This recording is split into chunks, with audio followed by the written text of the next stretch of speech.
Clyde One's Super Scoreboard podcast with Taggart's Jaguar, part of the Lookers family. Click and Drive, the simple contactless way to buy a car.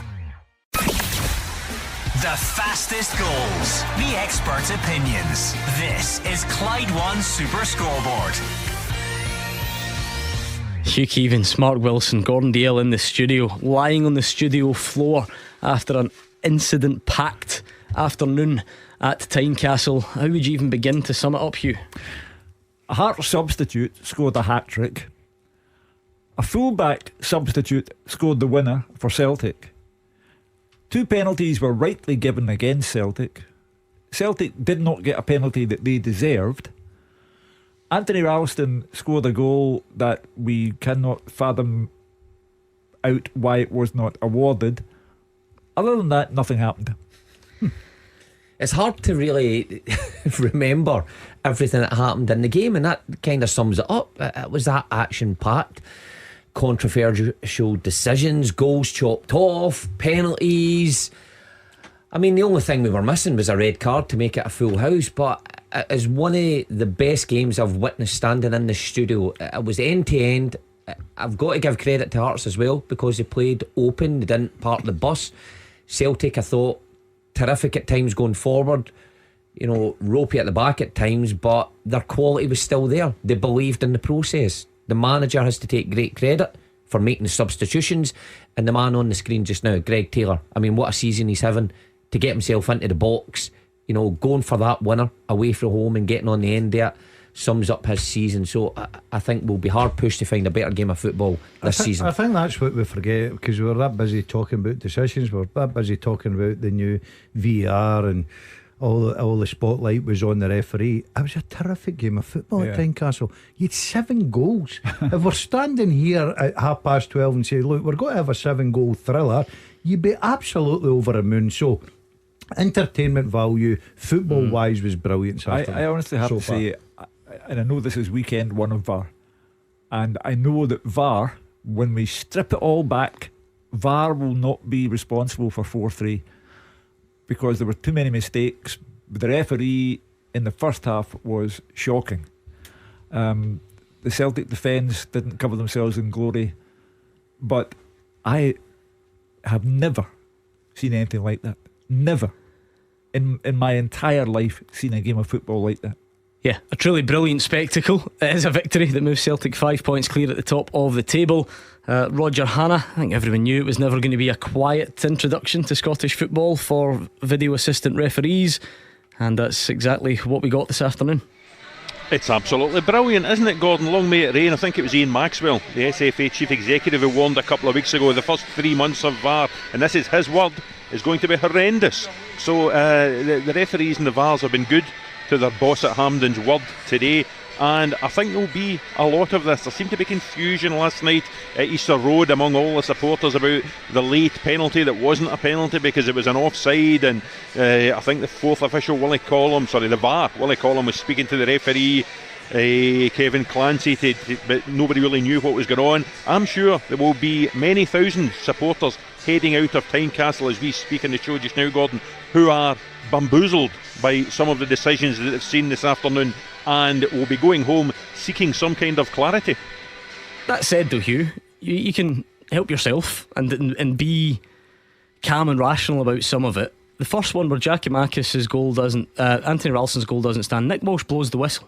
The goal can't stand. Forget VAR. The mistake there is that Nick Walsh blows the whistle. And actually, Mark Wilson, you're now looking at it back, and you can see that maybe Giakoumakis does commit a foul on the edge of the box. I'll hold my hands up here. We've watched it again, and it wasn't. I don't think it's for the pull. The first pull on Giakoumakis, which he does do.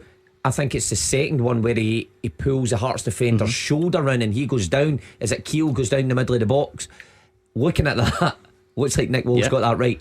And from my point of view, and then you can I've spent 45 minutes saying he's had a howler. Then you can mump and moan and stamp your feet about why Nick Walsh didn't blow the whistle straight away or not, but VAR's there to get the right decision, and both Hearts penalties were correct. Yes. Yeah. Yep. Then when it looks at the one that is scored on the rebound, are there Celtic players encroaching? Yes. It gets that one right. Good. Yes. However, Celtic's handball, That's it. Hearts handball. Gordon, I was going to say, right, I'm with Mark. You look at the game bit by bit and you're thinking the referees he's not right. I think the only one you can strip right back and question is, would you give a penalty kick for the handball? I think that's my only debate. Yeah.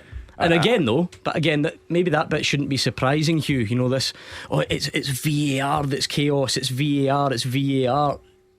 This is a subjective decision making process. Stephen McLean and Nick Walsh don't think that was enough of a handball by Michael Smith. They don't think his hand was outstretched. Now, you can totally agree with that and disagree and think it's utter nonsense, as many people will.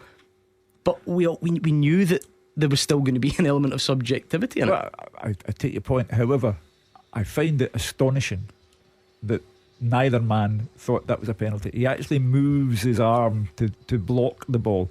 He moves it in the direction of the ball. It is as blatant a penalty as you will ever see. Yeah, the problem is people want these things explained. You don't necessarily get it, Gordon. The only assumption is they think the hand is not moved towards, and I don't know how you. I know because Hugh's making a fairly good case. They maybe don't think his hand's outstretched enough, or it's too close to him. It's the only thing you can think, because otherwise it has to be a penalty. It goes down to a matter of opinion, Gordon. I think we're all agreed here that we would have given a penalty. You've got two officials that have overseen many top flight games that have decided they didn't think it was enough to give that penalty kick, and we can debate that till Monday next week or whatever it may be. But see, when you actually narrow it all down with VAR, it's been an exciting game. We've touched on 7 great goals, exciting, and plus the fact I actually look at Nick Walsh and think, you've not had the worst game I've ever seen. The first one. The only thing I can question do you not think it is concerning though that we're in the studio saying probably was a penalty? You've got the officials who should know or do know the rules right to a T. It's not saying about it's knowing not a the penalty. rules though. It's opinion. But It's about different. it's not about how you know. It's just your own.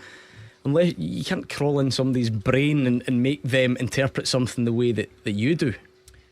No, but what I mean is, I think the majority of people would believe that's a penalty. I even seen, was it Pep Guardiola, down south, getting asked about the handball rule, and they said, I don't actually know what the handball rule is now. I think that's what's concerning, that we're ex-players, and I'm going, that looks a clear penalty. It looks outstretched to you. It looks making the body bigger, and it looks like there's enough distance. I know it's very close, but still enough distance. Think so? I think there's a yard there. But then there. you get two officials standing here arguing with you, saying, right? That's what I mean. It's such a grey area. Handball is such a grey area now. It's opinion. It's opinion-based decision.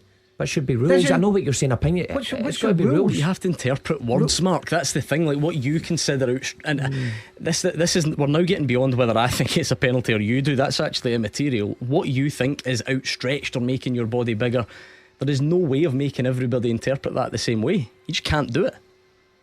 Every time I look at it gets worse. They've just shown it again, and even Ange Postecoglou, and I repeat, Ange Postecoglou, 500 days as Celtic manager, 16 months in the country, never, ever, no matter what has happened to Celtic in a game, good or bad, never ever has he reacted the way he did today, and we're very interested to hear what he has to say. He was saying yesterday we all focus too much on referee decisions. We've sucked him in eventually. We've brought him down to our level. I mean, it's exciting, Fraser Wishart. I don't think you could deny that. I don't know if that will make anyone feel better. It was always going to be exciting, and we have to get away from thinking, listen, VAR was sold to everybody way back that it was going to help get decisions right. The only decisions that it can get right are, was the ball over the line and was somebody offside, because that's the facts. You can draw lines, you can do whatever else. The rest of it's still subjective. I mean, Douglas Luiz was sent off during the week for Aston Villa for an off the ball incident, and I looked at it and thought, seriously? So the VAR referee sent Mike Oliver across to the side, so the VAR referee thought it was a red card. Then the Mike Oliver looked at it as well, and he thought it was a red card, and that was overturned. It's the following day by an independent panel of a former referee. Nah, surely it's only us that makes mistakes. That's what I've been reading all afternoon. but it was sold about getting things right, and it's not about getting things right. It's about Willie Collins stuck the nail on the head. He was delighted because it means that referees can correct their mistakes. Unfortunately for them, it actually highlights their mistakes an awful lot more, as you guys are doing. But that's all it's there for. It gives referees a chance to look at their decision again. They can still get it wrong, and they will still get it wrong. Look at you guys arguing at the handball. I haven't seen the game at all today. But so let's not kid ourselves on that this is going to be the panacea. It's not. It just gives referees a chance to correct their mistakes, of which there are many. You know, I would love to have the chance to correct my mistakes in my job, and players would love to get a chance to correct their mistakes. They don't have that. Referees do, and I think unfortunately for them, it's actually going to highlight their mistakes more and more. But hopefully they can keep that to a minimum. So let's not kid on that this is going to get everything right. It's not. It's just about referees. But also, there has been enough people in the last couple of years saying that. Why are we still acting like it's getting everything the way you want it to go? Why are we surprised? Well, I'm not surprised, and I think supporters will be a bit surprised. I think one of the things we've got to look at, it's always inevitable, but I think it stops the game, the momentum of the game as well. Was it 2.5 minutes, somebody told me, for the penalty before Nick Walsh went to the monitor? Is that clear and obvious then, So is it what fans want? I'm in here today, there'll be 6 cameras, there's no screen.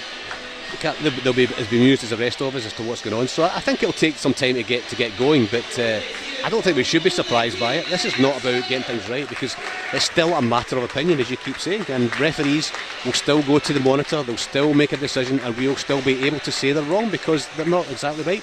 If it's over the line, if it's offside, that's the only 2 matters of fact. The rest of it's just about your opinion, Gordon, my opinion, fans' opinions, the referee's opinion, and they'll all be different. So it'll take some time. I'm not a big fan of it, but it was inevitable when it came in. I just think it's going to change the game dramatically. Stoppages, players have to play differently. But there you go. I'm an old dinosaur. David Friel, I feel like I can just about make my peace just now with it being, if it's a little bit slow and it gets to the right decision, fine, because you get into the right decision, as long as that doesn't stay that way forever, and then we can streamline things. Because again, it looked, everybody in here knew that Hearts were getting that penalty, so why it took so long for Nick Walsh to go to the monitor, maybe that was a bit unnecessary. But again, hopefully that's something that we can just streamline a bit as the weeks go on. Yeah, I think Ian Maxwell was probably guilty of kind of over-egging it a bit, but he said it's going to be horrendous. It will be streamlined, Gordon. I watched the game last night. I felt Kevin Clancy and Willie Collins handled it all really well, but I'm the opposite from Fraser. I absolutely love it. Listening to the debate you're having, I can't wait to the open line later on. And Scottish football has always been world class for drama, for stories, for controversy, for debate, and this is just going to add another layer to it. It won't get everything right, it won't, but as I said many months ago, we'll have been left behind. It had to come in, and if today's anything to go by, it's going to be a roller coaster. It's certainly going to be a roller coaster, that is for sure. Let's just for now draw a line under that one, because we're going to hear from Ange Postecoglou, we'll hear from Robbie Nielsen, we'll take your calls, so there's lots to get excited about as the afternoon goes on, Hugh Keevins. Yeah. As a football match, if we can dare to talk about the outcomes, Ange Postecoglou will be feeling pretty good about the 3 points. The excitement was unsurpassed, and I go back to Ange Postecoglou and body language. The way he went to the Celtic supporters at the end of the game is also a way that I've never seen Ange Postecoglou behave since he became Celtic manager. He understands the importance of what his team achieved eventually today, and they are 5 points ahead of Rangers, and Rangers are now in that position where I never thought for a minute I'd read the Rangers manager discussing the possibility of the sack on the morning of a game when he was 2 points behind Celtic at the top of the table. But he did, and Giovanni Van Bronckhorst knows now he dare not, and I underline dare not, fail to win this game today, or he's in real bother. Yeah, what a fantastic game to kick us off. We've got other big games to follow, so we will go back around the grounds very soon indeed. We've already given you team news, but we'll build up further to those kickoffs next. The Super Scoreboard podcast is sponsored by Taggart's Motor Group. Taggart's have Jaguar, Land Rover and Volvo showrooms across Glasgow and the West, so you can find the new or used approved car that's right for you. And as Taggart's are part of the Lookers family, one of the largest franchise dealer groups in the UK, you can browse thousands of nearly new and used vehicles in stock nationwide to find your perfect vehicle. They've also launched Click and Sell. It makes selling your car simple by using their trusted dealer network of over 150 sites. Why not give it a go today? See how much you could make on your old car. Taggart's have Land Rover showrooms in Motherwell, Darnley and the north of Glasgow, with their Jaguar and Volvo showrooms found in Hillington. Check out taggarts.co.uk to get your new or used approved Land Rover, Jaguar or Volvo today. Now let's get back to the podcast. Scottish football's league leader. This is Clyde One Super Scoreboard. Plenty more time to discuss VAR tonight, Monday, Tuesday, and you see where I'm going with that. So let's actually talk about football, because on the league table, Celtic are now 5 points clear, Gabriel. Rangers need to cut that gap and probably do it in a bit of style to appease the fans that booed on Wednesday night. Yes, certainly, Gordon. It looked like they could have been the pivotal day in the title race that Rangers have been longing for. An hour ago, 3 points would have taken them top, but now they do need a win to narrow the gap to 2 points. I was speaking to Giovanni Van Bronckhorst yesterday. He said he's aiming to get the fans back on side with points and a performance. Goals, of course, would certainly help that. They did get booed off after the 1-0 against Dundee on Wednesday. But Giovanni Van Bronckhorst rightly pointed out the fact that his side have won their last 5 domestic matches. They're going to hope to make that 6 in a row here. VAR will be used in a league match at Ibrox for the first ever time. Gray Atkin is the man in charge of technology. Both managers this week were welcoming the introduction, and speaking to the Dutchman, he said he thinks it will favour attacking teams. We expect that to be the Gers. Certainly, it'll be interesting to see how it fares today, Gordon. Just looking forward to it. It's been a crazy show this. We're going to have to learn to adapt to the different time constraints that VAR puts on you. What's at stake between Motherwell and Aberdeen, Roger? There's a huge amount at stake. I would say probably for the away team, Gordon, most, because they just need to break this cycle of underachievement away from Pittodrie. They look good in their home patch, 4 against Partick Thistle in midweek, good win against Hearts last weekend, but they just seem to freeze when they come away to places like Fir Park. Losing 4-0 at Tannadice a couple of weeks ago was a disastrous result for Jim Goodwin. A big Aberdeen travelling support. There's a decent Aberdeen travelling support here again this afternoon, and they need to do something, because for a club of Aberdeen size, 2 wins in 23 games away from home is an appalling statistic. To Paisley, I don't know if this is the dramatic version, David. Is this Stephen Robinson's last game before he goes and takes over Northern Ireland? I think there's a bit of work to be done before that, but maybe the glass half empty St Mirren fans will be worried about that right now. Yeah, I don't think the Irish FA are under any immediate pressure. Obviously don't have a game until next year, but he's clearly been mentioned in dispatches. He's worked with the set-up before. He's well liked over there. As I said earlier, Michael O'Neill's clearly the favourite, but it's whether Northern Irish FA can tempt him back, and I think Stephen Robinson will definitely come into the equation. But as I said earlier, he obviously wants to focus on St Mirren for the moment. They're unbeaten in 5 home games, but haven't been great in the last couple of games. And as for United, good record here, but they went out the cup in midweek. I was down at Kilmarnock in midweek, Gordon. They were very, very poor. Kelly deservedly won, so I think Liam Fox will just be looking to put that behind them and really push on the league again. But as I said, they're only second bottom on goal difference, so they really need a win here today. Yeah, and very quickly, Fraser Wishart, I'm not sure you can talk about relegation 6-pointers in October, but Kilmarnock and Ross County both down there on 9 points. Yeah, but I think they're both teams you would expect to be in the bottom 6 and towards the bottom end, Gordon. I don't think you're being rude by talking about it in terms of relegation, and we're getting to the stage where the season does begin to take shape, and these two find themselves in 10th and 12th, albeit in the same points as Dundee United, so there's still not a gap between themselves, or too big a gap. St Johnstone winning last night turned it into a 4-point gap between themselves and the bottom 3, so plenty of time and plenty of victories, and Kilmarnock have just hit a good wee run of form which has kept them in touch with the rest, and I'd expect them to win this game today. I don't think there'll be the excitement you had at Tynecastle. It was interesting to see how the 6-camera VAR works and how often the referee goes to the sides, because it's will they catch everything, but for me, I don't think there'll be many goals in this, and this just could be a 1-0 sneaky win for Kilmarnock. Well, they say you're only meant to go on average across world football, you go to the monitor once every 3 games. Nick Walsh has already had a good couple of looks at it, so we'll see what the afternoon has in store. Any more excitement, bring it on. That would be good. Kickoffs next.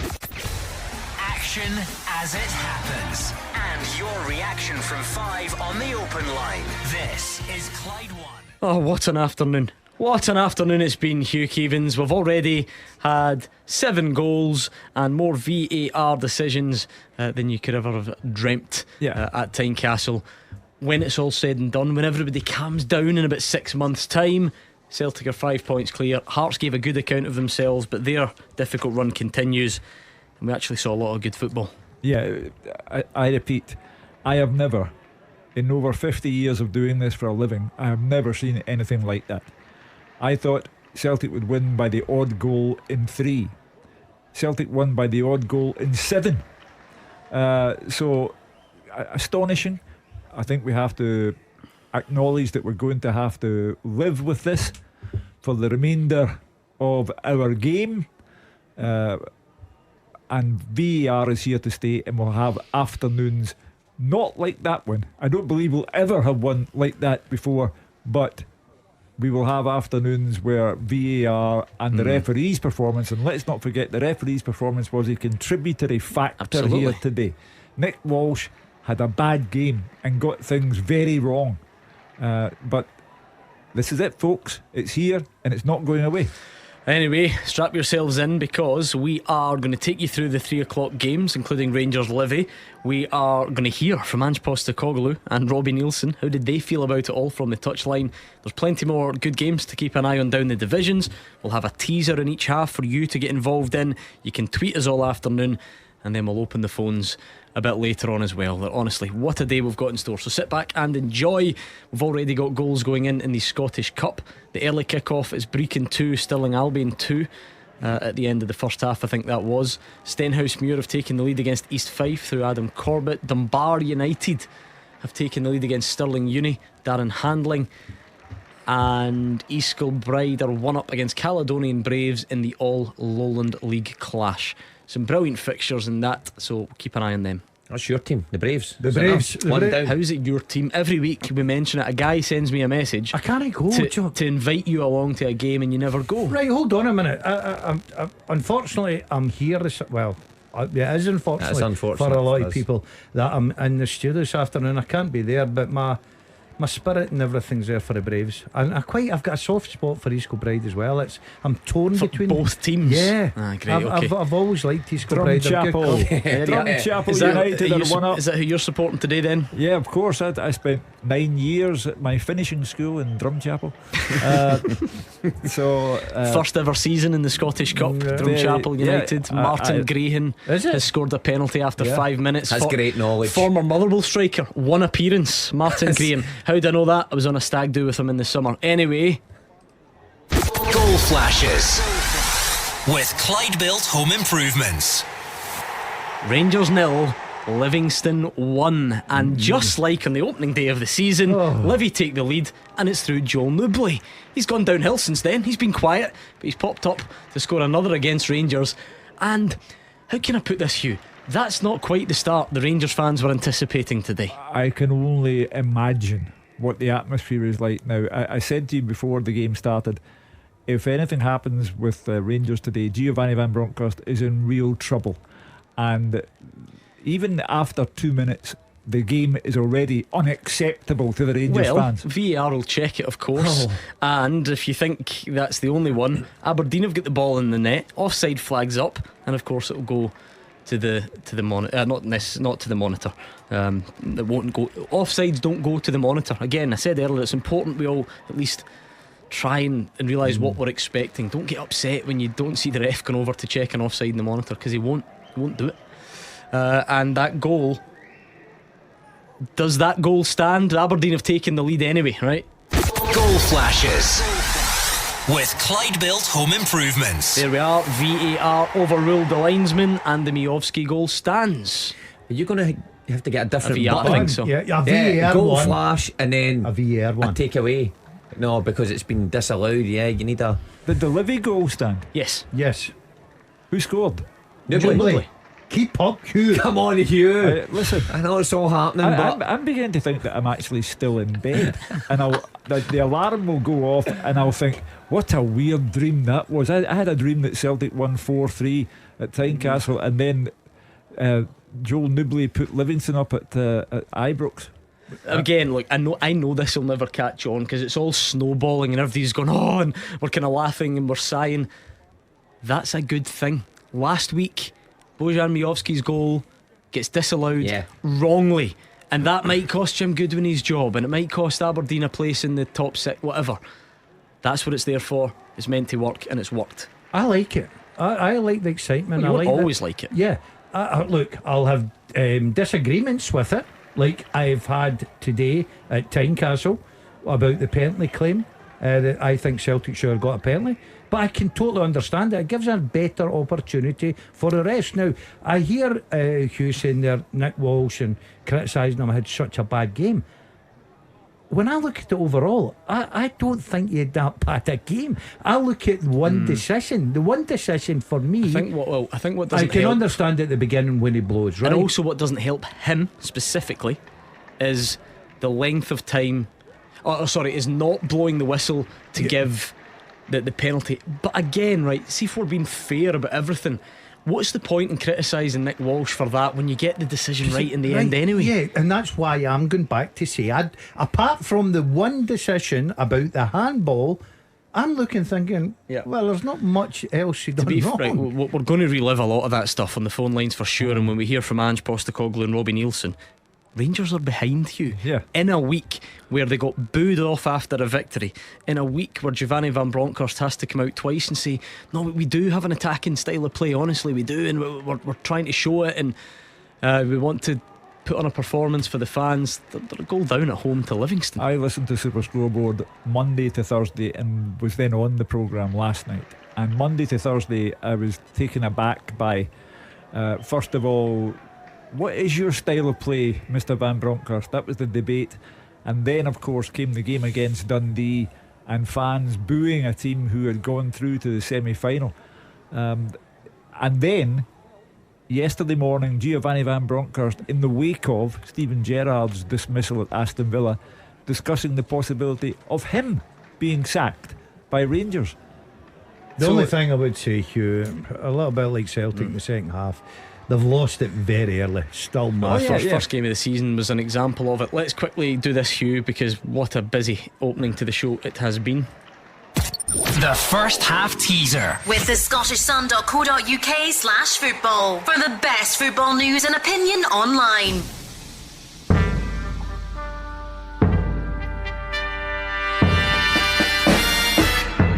Name the 5 players who've made the most top flight appearances with just one club since the start of the Scottish Premiership era. Now, the Scottish Premiership came into being in 2013-2014 season. Name the 5 players who have made the most top flight appearances with just one club since the start of that Scottish Premiership era. That is such a good question that I very rarely do this. I'm going straight in on a clue. It's not a big clue. Don't get as bogged down. Don't get too bogged down with Celtic and Rangers players.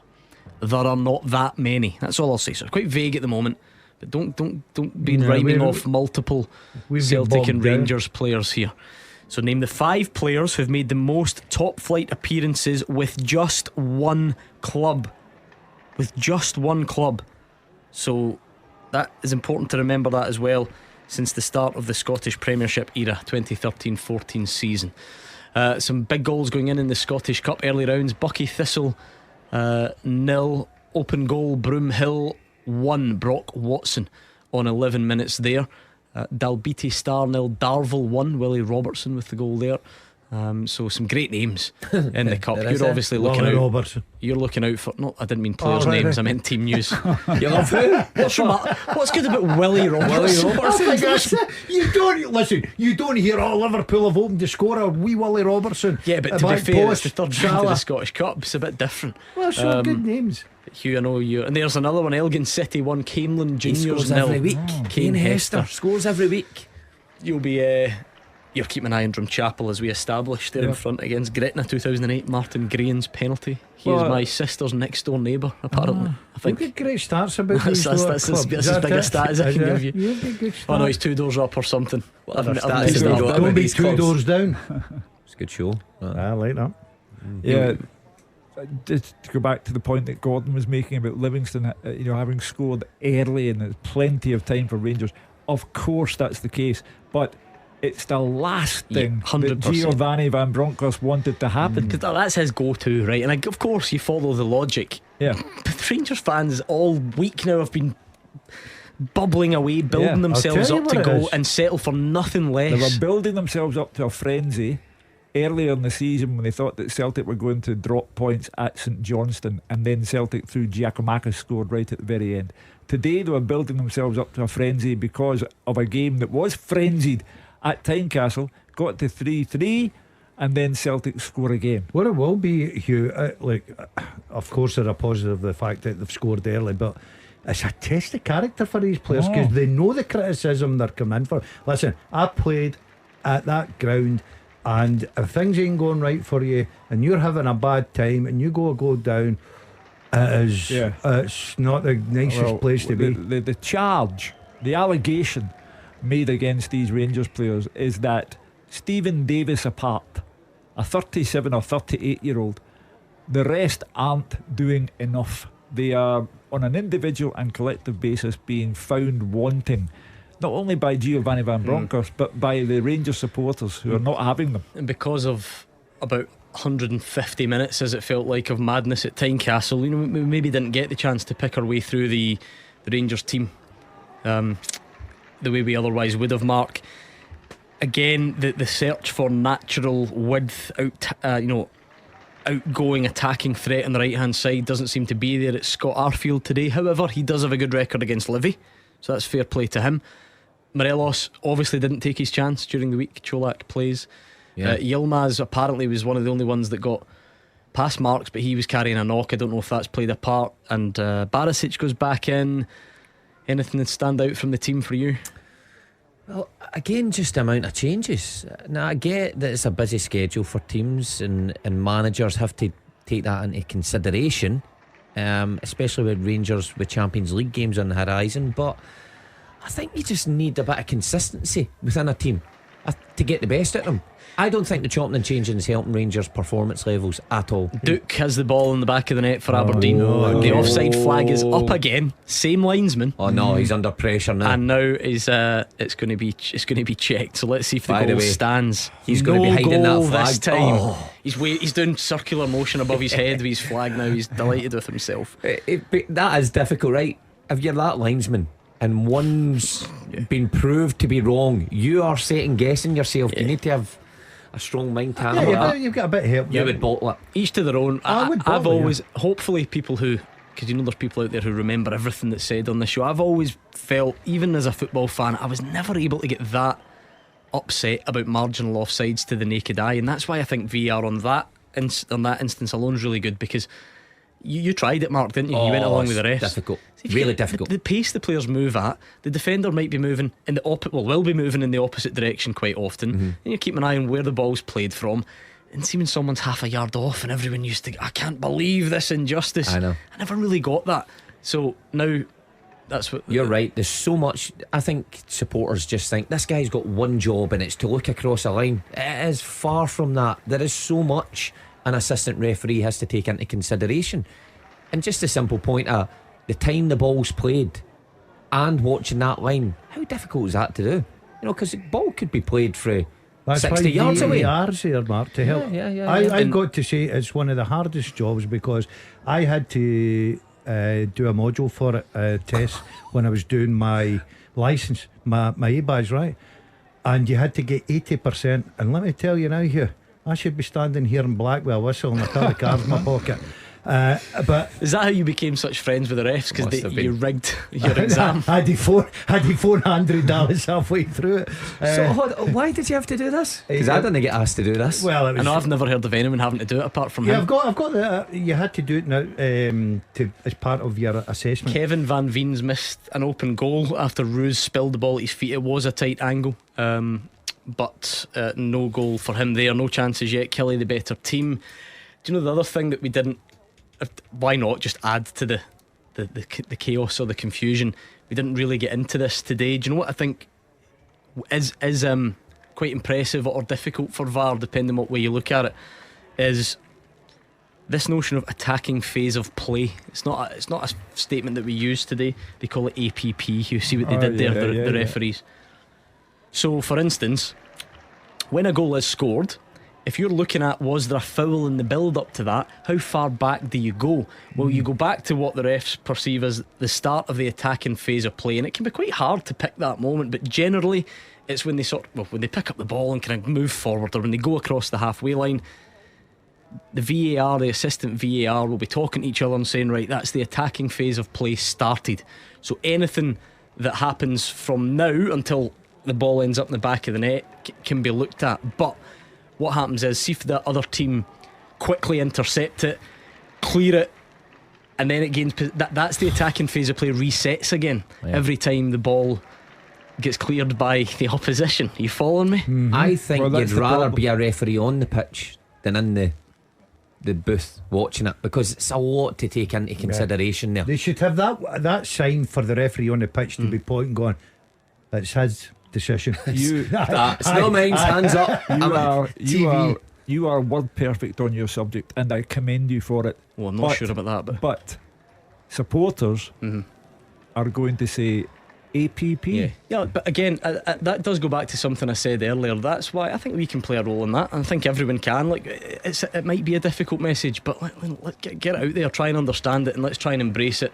I just up wonder, to a point. You don't have to like it, but at least I just wonder know what you're dealing with. If the cumulative effect of all of this, whether it's APP or the referee's performance is OMG, does it suck the fun out of football? Yes. Is that what you're getting at? Well, I think people, maybe people of my generation, or maybe there are younger ones who feel the same way, but I think they'll think this is just nitpicking too far. Absolutely. But look, that's VAR in a nutshell, isn't it? Rather than us implementing VAR. That was the concern when VAR was brought in globally. What, 5, 6, however many years ago it was, and it's used in all the big tournaments. I just think, for instance, it would be nice if managers hopefully follow suit as well. There was one example last season. I don't know if you remember the Rangers game against your team, Gordon. This is why I remember this one, Motherwell. Rangers were 2-0 up and they drew 2 each. All right? Yeah. Oh, yeah. And after the game, and it was the headline the next day in the paper, because that's the way it works, Giovanni Van Bronckhorst said that one of Motherwell's goals would not have stood with VAR because there was something in the lead up. It might have been an offside, or there was something in the lead up to the goal. Remember down in the corner flag? Yeah. But when you actually watched it back, the APP, the attacking phase of play, Rangers had the ball about 3 times after that and tried to clear it, and officially, because somebody who knows these things told me, that goal would have stood with VAR because it doesn't go back that far. It goes back to the start. But then the Rangers manager says, VAR would have ruled that out, that's in the paper, and then it's easy for everyone to feel that. I think managers will still make that mistake. I think they'll still come out deliberately.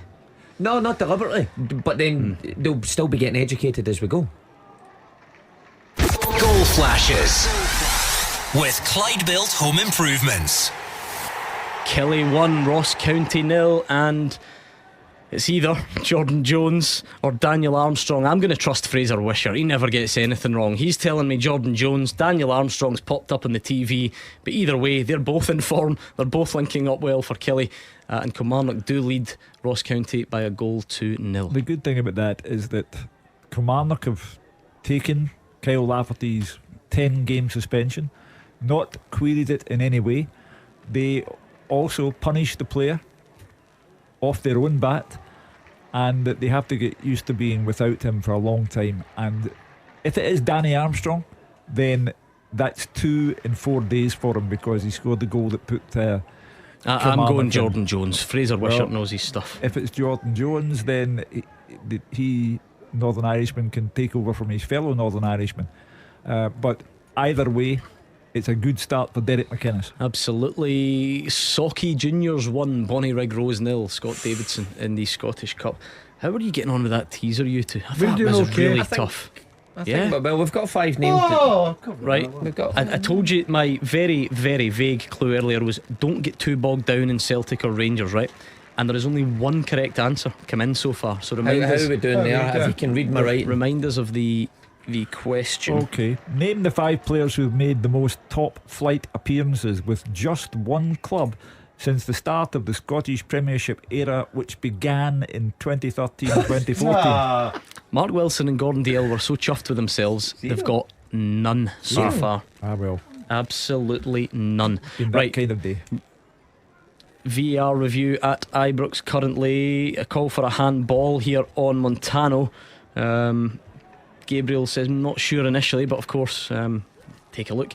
Livy had another chance, by the way. Corner, it felt if it's water in the box, and he fired wide, which is not going down too well. Sorry, Hugh. Erling Haaland against the Seagulls. I said to Mark Wilson before the game started, I fear for the Seagulls today. Yeah, Erling Haaland's in the mood. Clearly, it looks like it. I was going to get to some wrong answers to the teaser. Let's just wait and see what happens with that review. We've got some strong possibilities. I'm surprised there's 0 on that from us. So am I. Open goal, Broomhill, who are 1-0 up on Bucky. Bucky are now down to 10 men already. No penalty at Ibrox, so that check is over there. Right, on that teaser, Hugh, let's get some wrong answers out the way. People need help. Robbie Boyd wants to throw in Callum McGregor.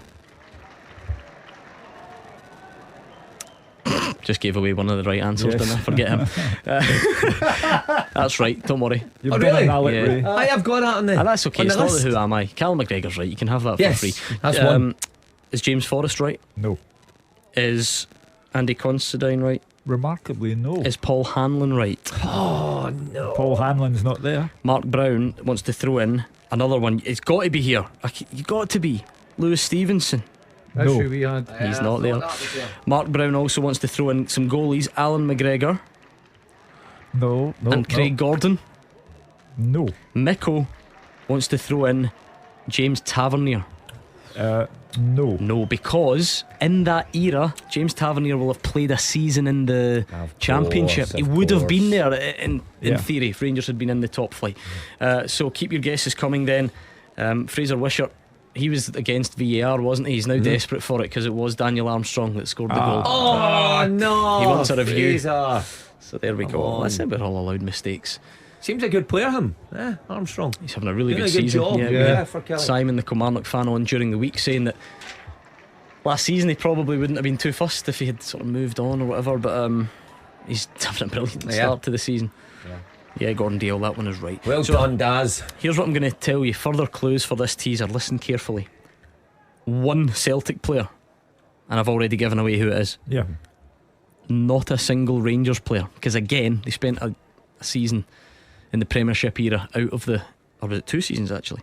There's a bit of a spread. There's one Celtic, there is 2 of them from the same team, and then a bit of a spread after that. So at Clyde SSB, keep them coming in. Only one person has got all 5 right, so keep your guesses coming. Elgin 2 up on Camelon, Kane Hester with the goal there. Do you want to hear from the managers from Tynecastle? Oh yes. Just to relive it all. Let's hear. I think we can do that first. Ange Postecoglou on VAR and what he made of that. Yeah, look, like I said before the game, I don't like the whole theatre around it. I think it's just too much emphasis on it, and it takes too long to make a decision. But obviously, that's going to have teething problems, and it's going to take a while for them to sort of streamline that process. Because I just don't like the standing about. I just think we're here to watch a football, not to sort of sit around and wait for people to make decisions around things. But look, I thought we had a clear-cut handball. So what do I know, mate? Even on TV, apparently that's not good enough. We haven't had a penalty all year. I know people are saying that. I keep hearing opposition managers say we get everything. The only penalties we've taken so far are training. So looking forward to one. Doesn't enjoy the theatre of it. It took too long. That fair, especially that if you think the penalty Hearts got. Well, it will take too long in Italy, France, Germany, and Spain. At the start. Yeah, on day one. So we'll just need to get over that one. But Ange is now developing a wee habit of throwing in the little grenades. Like, we haven't had a penalty all season, and the only penalties we take are in training. When you think of everything that he stands for in terms of the way he's got this team playing, everything's quick. They don't give the opposition any time to think. Throw-ins, corners. So when the game is stopping for 2.5 minutes, yes, it's going to be. It could impact teams who try to play quick. It could do. Yeah, APP. Yeah, absolutely. You're just saying that. I'm going to say that about everything. The thing in that the APP. And he said, teething problems week 1. Yeah. Naively, then see in 3 years, if we're all still lucky enough to be standing here, if we're still talking about that decision taken as long as it did, wow, we've got a serious problem. In fact, if we're doing it in 3 months, we've probably got a serious problem. Today, because it was right, because Hearts deserved the penalty and got it, can you live with it taking a little bit longer and then hope that does get better? Look, if you think that Nick Walsh got the handball wrong, you'll never make him get that right, but hopefully we can make them streamline the process and get it a bit quicker. Yeah, I think so. I think they have to be braver in their final decisions, come quicker. I think they must have been tentative. It's a huge call in the game. We've seen it, we think it's an easy call, but they need to make sure they get it right, and especially in the first game, live in Sky, with everyone watching, ready to pick holes in them. So it will take a bit of time, but I'm certain they'll get it quicker, because we can't have 2.5 minutes for such a clear-cut decision like we've seen today. You can go to Motherwell Aberdeen and you can have a couple of VAR controversies. One results in a goal being given, another results in the goal being disallowed. This all happened at Tynecastle in the midst of 7 goals being scored, penalties being taken, penalties not being given, penalties being retaken. We had a masterclass in mayhem. and if you're a Celtic supporter at Tynecastle, you think that was brilliant, because they were there and they had the full experience of Greg Taylor getting that goal to win the game for Celtic. If you're a Hearts fan, you think you're deflated. If you're a Rangers fan who hadn't yet watched their game start, you're frustrated because Celtic got there. It was uncanny, it was incredible. We'll never see the like of it again. And this is weekend 1. You'll never top that at Tynecastle. Here's the man of the moment in the Championship. Ayr 1, Cove Rangers 0. Depot Akinyemi on 29 minutes. He's scoring for fun at the moment. Exeter 0, Fleetwood 1. Do you see what's interesting about that fixture? Yeah. Scott Brown, obviously, but 2 teams. Is he about on another day? He'll be facing Gary Caldwell by all accounts. No, did I read that this morning? Looks set to become the Exeter boss. I'm sure I read that this morning. Gary is, but not in time to face Scott Brown. That was what I read somewhere. Someone can check that out. That was one of the me. final nails in my coffin at Bristol City. Exeter. When I get asked to play in a reserve game at Exeter, and I made the journey, and I remember sitting outside the ground thinking, I think it's time for me to get up the road. That was a long way. Speaking of journeys, have you seen the Scottish Cup today? Wick Academy have just gone 1-up against Benburb. Now people here will know where Benburb is. It's next to Ibrox. Wick Academy is 272 miles away. A 5 hour and 10 minute journey according to Google Maps. And Greg Taylor's, and then you need to come back. Greg Taylor's wee brother is playing in the game for the Bens. Incredible. All the way. 5 hours, 10 minutes. Unbelievable. And all windy roads. On a bus. Benburb players will feel sick. Travel sickness not that way. Is there a time difference? I think there very well might be. Let's hear Robbie Nielsen's. In fact, we're not ready for Robbie Nielsen's take on it yet, are we? I think we'll do that soon. We'll give you his thoughts on it. So we'll hear a bit more from Ange Postecoglou on the sort of the game as well, and some players and the result. Yeah, cracking game. Goals, some excitement, some theatre. We've already seen evidence of it this year that through a course of a season, you want to be at your best and play dominating football, but over a course of the season you get different challenges and you've got to find the will and the desire to win games of football, and this group of players has got an abundance of that sort of character. They just refuse to yield, and they always find a way to win, and I thought in a tough environment today it was credit to them that they did. There's a lot going on, and very easy to get distracted by that, whether it's the crowd, the theatre around VAR and all that sort of stuff. It's very easy, and obviously the conditions make the football pretty slick, so mistakes are happening. So to maintain focus and discipline in the context of that, I thought was, as I said, credit to the players. It very easially could have walked off, said it's not our day today, and sort of walked off with a point or even a loss, but again they found a way to win. We've got equaliser for Cove there. Darvel are 3-1 up and Dalbeattie Star in the Cup. Ange Postecoglou, the potential significance of that result today is not lost on him, Hugh. No, of course not. The minute the game was over, the pressure was on Rangers. and within 2 or 3 minutes of the game starting at Ibrox, Rangers fell behind. It's the perfect storm, and we're half an hour in and Rangers have not got an equaliser yet, and therefore inside Ibrox there is simmering tension, and the simmering will reach boiling point unless Rangers get the finger out very quickly. I remember a game way back in 2006, a couple of weeks before I joined Celtic, very similar to today. They went to Tynecastle, back and forth.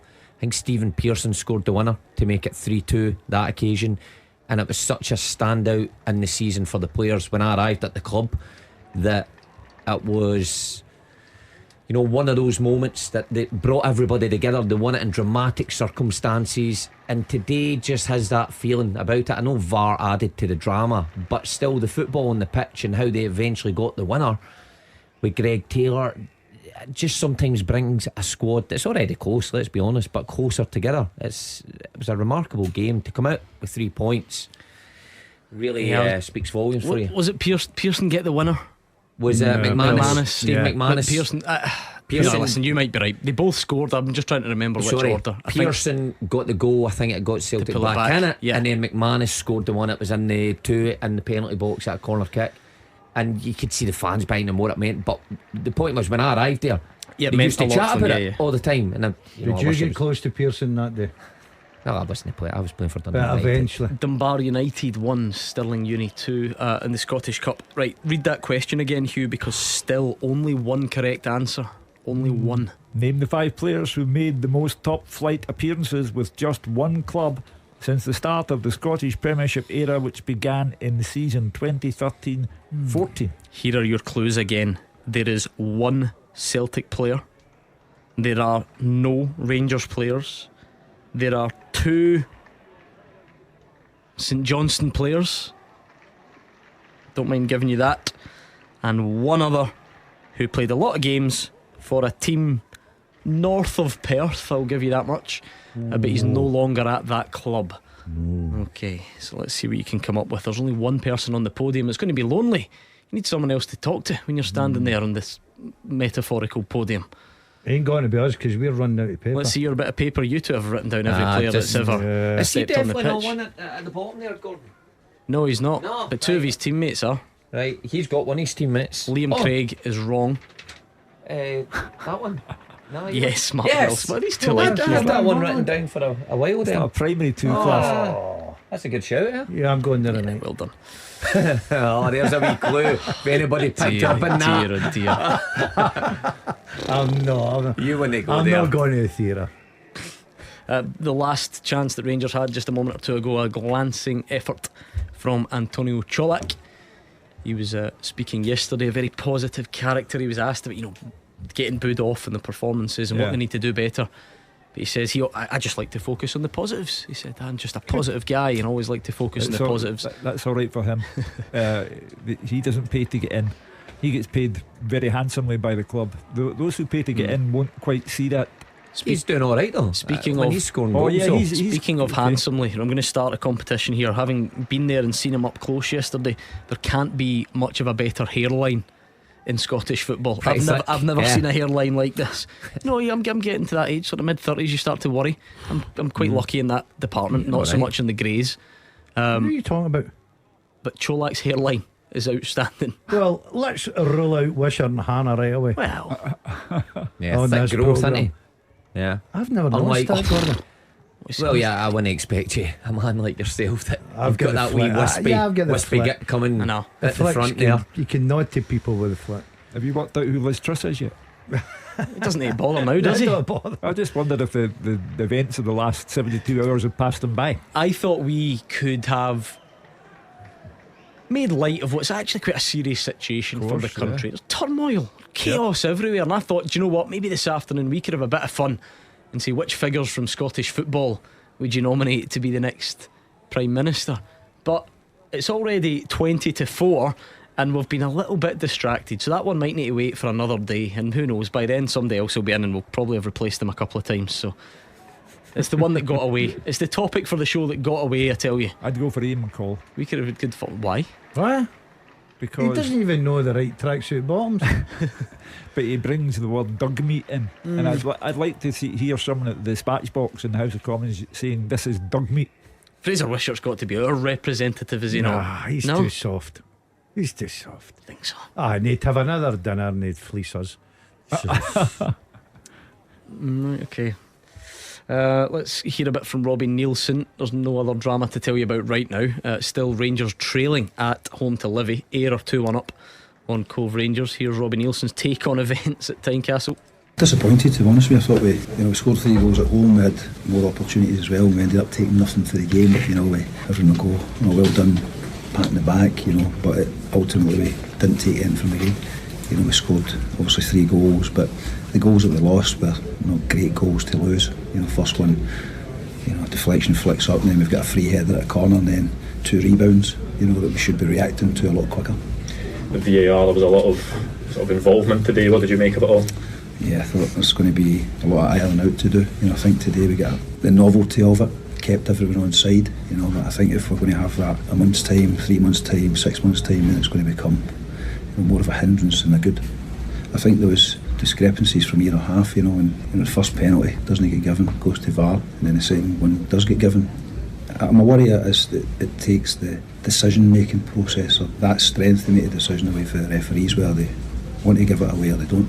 It should get given. We shouldn't need to wait 2, 3, 4, 5, 6 minutes to get that decision, but hopefully it gets ironed out. Both things can be true at once, I guess, Hugh. That's true. Want it to be quick, and if the ref can give it on the field, great.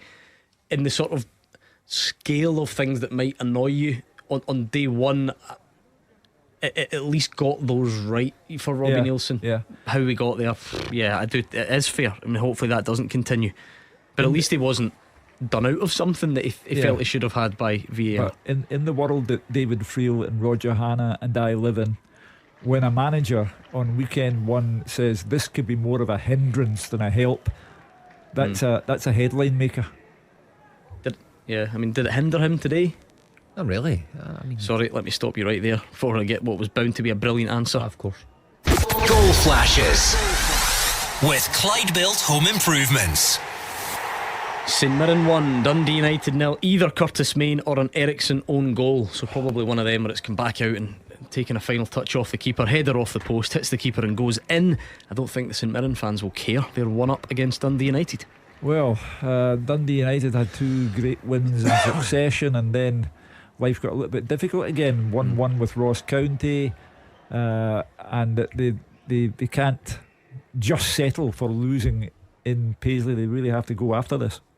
Continues. It's been a decent season so far for St Mirren after what looked like a disaster at the start of the season. If they go on and beat United, then it'll be a good 3 points for them. United, I think they're slowly turning the corner under Liam Fox. A few good results. I would even say away to Ross County, getting a draw is decent enough as well. But plenty of time to get back into it. Linlithgow Rose have taken the lead against Spartans. Got a great record against Lowland League opposition in the Scottish Cup to Linlithgow Rose, and they've taken the lead again this afternoon. Says the man who's doing the draw on Monday. No, unrelated, completely unrelated. Obviously, that piece of information. Homework there. If you think I've started Monday's homework by Saturday afternoon, you don't know how late I leave things. But anyway. I thought you were going to say the opposite. No, that you've done it well before. How would they do it before you know who gets through? You struck me as a man that would even know the teams that get put out. I was, and then fatherhood started. That's the difference. The kid has taken a bit of time. Anyway, St Mirren 1, Dundee United, that last goal. Just to revisit what Robbie Nielsen was saying, Gordon, and lots of talk obviously about VAR. What did you make of his assessment? I totally understand about the time, how long it is taking for some decisions, but I'm going to cut our officials slack, Gordon, because it's our first week. You look down at England when they started off, professional referees, and it's still there's decisions down there that the managers arguing about, so we'll do that certainly as well. But yeah, I would like to see them a little bit quicker, but I thought today was a perfect example where it will certainly help the officials. Free kick to Rangers. Scott Arfield brought down by Kelly in an attacking area, so there's a booking there. There will be a free kick to Rangers. Hugh, it goes back to what we said last night. See, if you love VAR, hate VAR, that's fine, but we are It's quite revealing though how we think about things. At least today at Tynecastle there was a lot to get through, and there were good cases for, good cases against. It took too long. Did Celtic get done out of a penalty? Should Nick Walsh have given the first penalty without going to monitor? All that stuff. But there will always be, because this is what we do to ourselves, a bit of confirmation bias at play. And last night was a great example of it. People had decided VAR was going to be a nonsense. They then watched Hibs against St Johnstone, where, by the way, VAR was not a nonsense, nowhere near it, and then told everybody this morning or late last night, see, look at that, it was a shambles, when it just simply wasn't. Today is maybe a bit more debatable. And such a strain on nerves for those who were either inside Tynecastle or watching on television, that it was almost unbearable. But we're going to have to get used to it, because it has been installed. It will not be taken back out, and we're going to have to do the teething troubles and all that goes with it. But as I say, I don't think you'll see a game again where you have 7 goals on a day when VAR, for the most part, got it right. There's just one glaring error in the whole thing, and that is that Celtic were denied a straightforward penalty. I am going to move the goalpost slightly. I'll give you until the half-time break to get the answers into the teaser, because there's one spot available on the podium. 2 people have got it, so go. Question again, Hugh. Okay, name the 5 players who've made the most top flight appearances with just one club since the start of the Scottish Premiership era, which began in 2013-14. I told you, 1 Celtic player, no Rangers players, 2 St Johnstone players, 1 from Killie and 1 from Aberdeen. There you go. I can't give you any more clues than that, right? So see if you can get them by the break. I'm sorry, Hugh, he's done it again. Oh no. Erling, 2-0. Haaland, the Seagulls. Well, see, I think our Archie is probably an Erling Haaland fan, even though he's a Brighton season ticket holder. Get the Erling Haaland top under the Brighton one. Let's go to Paisley. Half time there, David Friel. Half time gone, St Mirren 1, Dundee United 0. St Mirren, the Tannoy man gave the goal to Curtis Main, but I'm sorry for the big striker, it will probably go down as a Carl Johan Eriksson OG. The United keeper was really unlucky, but it's a deserved lead for the home side. St Mirren have definitely edged it, but United actually the first chance in 3 minutes. Richard Tate tried to clear Jamie McGrath's free kick, but forced Trevor Carson into a point blank save. That wasn't a sign of things to come though. St Mirren created all the best chances after that. It's been really good. Jonah Yungu, he's been brilliant up front. He's been a real handful. The shot deflected over Charles Dunn, then headed against the bar. Ryan Strain had the ball in the net in 17 minutes, but that was ruled out for a foul without even the need for VAR. Curtis Main then fired wide from 30 yards. Ayunga again came close, and then he hit the side net, and it was all St Mirren at that point. But United did come into the game, and Tony Watt almost scored a wonder goal from 35 yards. Trevor Carson, he's been excellent, but he had a moment of madness, raced out of his box and then changed his mind as United were on the break. The ball was cleared to Watt with the keeper in no man's land. He sent his shot wide. Then came the St Mirren goal in 41 minutes. Richard Tate sent in the cross. Main got up really well at the back post. His header hit the post and then bounced off Eriksson and into the net. That was unlucky, but the United keeper was then thanking his woodwork after Main fired a 30-yard strike off the bar before the break. As things stand, St Mirren are on their way to 3 points. Half time, St Mirren 1, Dundee United 0. I think that's the only half-time whistle so far. Yeah, it is. It's the only one. Some slight late action at Ibrox was that Barisic free kick, but it went wide. There was Curtis Main then hit the bar, a great strike from 30 yards, but St Mirren are in front there. Half-time, it's Arbroath 1, Hamilton Accies 0. There's a championship scoreline I hadn't brought you yet. Scores coming in at half-time in the Scottish Cup as well. Dunny Pace, for instance, Bowness 1 up on Auchinleck Talbot. Maybe a bit of a surprise. Half time, Dunbar 1, Stirling Uni 2. In League 1, it's Peterhead 0, Alloa 0. So I can see some scores coming in. David Friel is the first half time report because he didn't have any VAR. There you go. That's why it was finished in time. The rest have had the odd check here and there. But Alan Muir must have his feet up. He says it's been pretty straightforward. Well, that amazes me. Does that mean that a game is so dull there was no need for the introduction of VAR? Not necessarily. I mean, if no one's gone down in the box or incidents, no. I mean, he's at least got a goal, which some of the other games don't. In fact, they've all got a goal, don't they? Yeah, they all do. Oh, man, don't listen to me, ignore me. 3 minutes added at Fir Park and 2 at Rugby Park. So there we are. But that doesn't sound too bad. 2 minutes added. That's not. No. It's clearly as I said to you, you will never see as much activity in one game as you saw at Tynecastle today, because on top of VAR, 7 goals, penalties scored, penalties missed, penalties retaken, the drama of it all was incredible. Because remind me, because I have honestly lost track. How many times did Nick Walsh actually go to the monitor? Was it just the once? Was it just the Hearts' first penalty? I think so. Did he not go? Because it feels like he went loads. Did he not? Yeah. Did he not have a look at the penalty that never was? No, he didn't go for it. And I think he only went once. And he gave the Hearts' second penalty straight instantly. Because that sort of backs it up. I was amazed when people said that the average is it's one visit to the monitor every 3 games, and I thought no way. And I thought, I bet Nick Walsh has done 3 times in one. But he didn't. No, I think once. Yeah, I agree. I think once. I'll go that. Anyway, let's go half-time. Rugby Park, Fraser Wishart.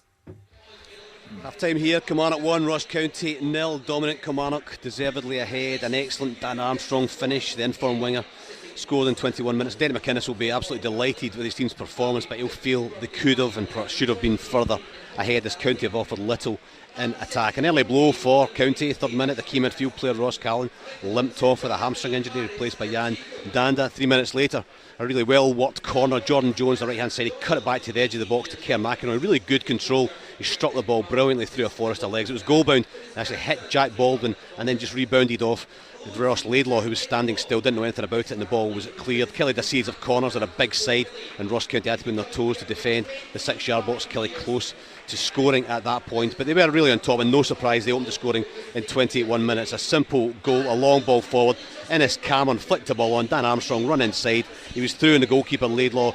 The goalkeeper slipped, but the winger didn't take any notice of that, and he fired high past the goalkeeper into the top corner. 3 minutes later, our first VAR check. A Joe Wright header cleared off the line by Alex Iacoviti. Ref Colin Stephen waited for the decision. VAR Don Robertson said no goal. Little scene of County in attack, happy to sit off and allow Kelly back to the ball, and John White cut an isolated figure as his opposite number, big Innes Cameron, was proving a handful for the County defence. He burst onto a loose ball, good low shot, saved well by Laidlaw. Then Kerr McInroy missed a really good chance, cut back by Abelusi.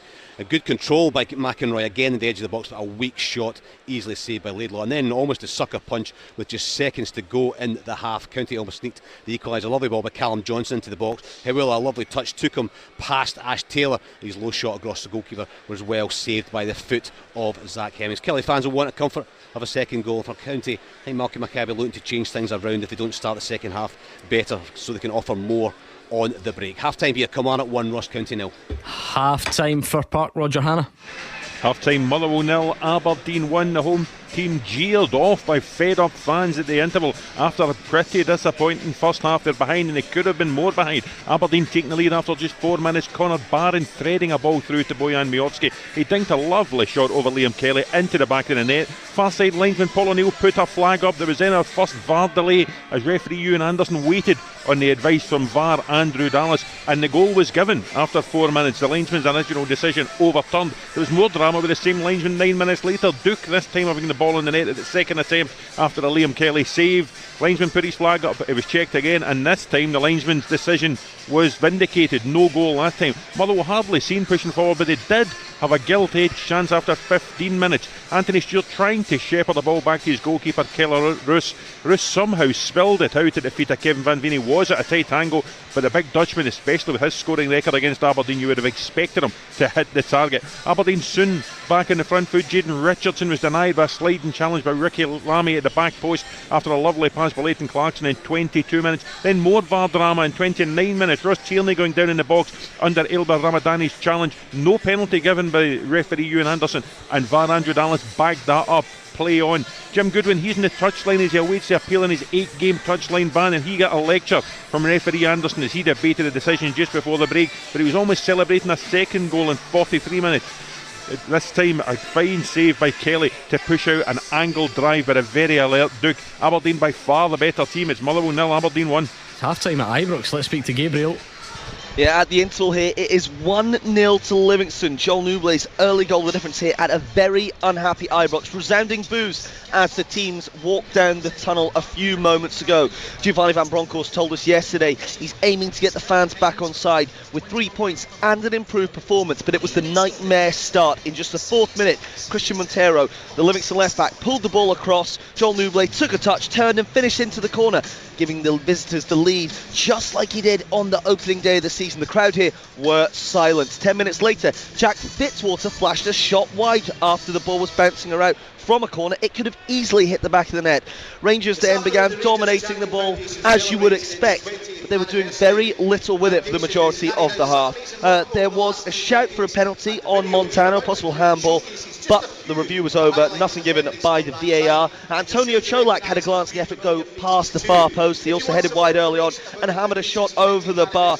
He is trying to make things work, but things not just pulling off for him at the moment. Borna Barisic had a free kick past the post just before the interval as well. Newblay causing issues up top for Livingston, just like he did a few months ago. I've got to emphasise, Gordon, the crowd are so agitated here. The stats say it all. 79% possession, no shots on target. And it is a huge half-time team talk for Giovanni Van Bronckhorst. Without a doubt, one of the biggest of his tenure here in Glasgow. Half-time, Rangers 0, Livingston 1.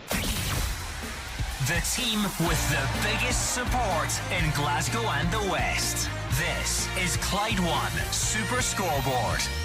Let's do some half-time scores. Obviously a full-time one. Hearts 3, Celtic 4 from earlier on. The half-time scores in the Scottish Premiership as things stand: Killie 1, Ross County 0, it's Motherwell 0, Aberdeen 1, Rangers 0, Livingston 1, and St Mirren 1, Dundee United 0. In the Championship, Arbroath 1, Hamilton Accies 0, Ayr United 2, Cove Rangers 1, Dundee 0, Morton 0, Inverness 1, Wraith Rovers 1, and Partick Thistle 0, Queen's Park 1.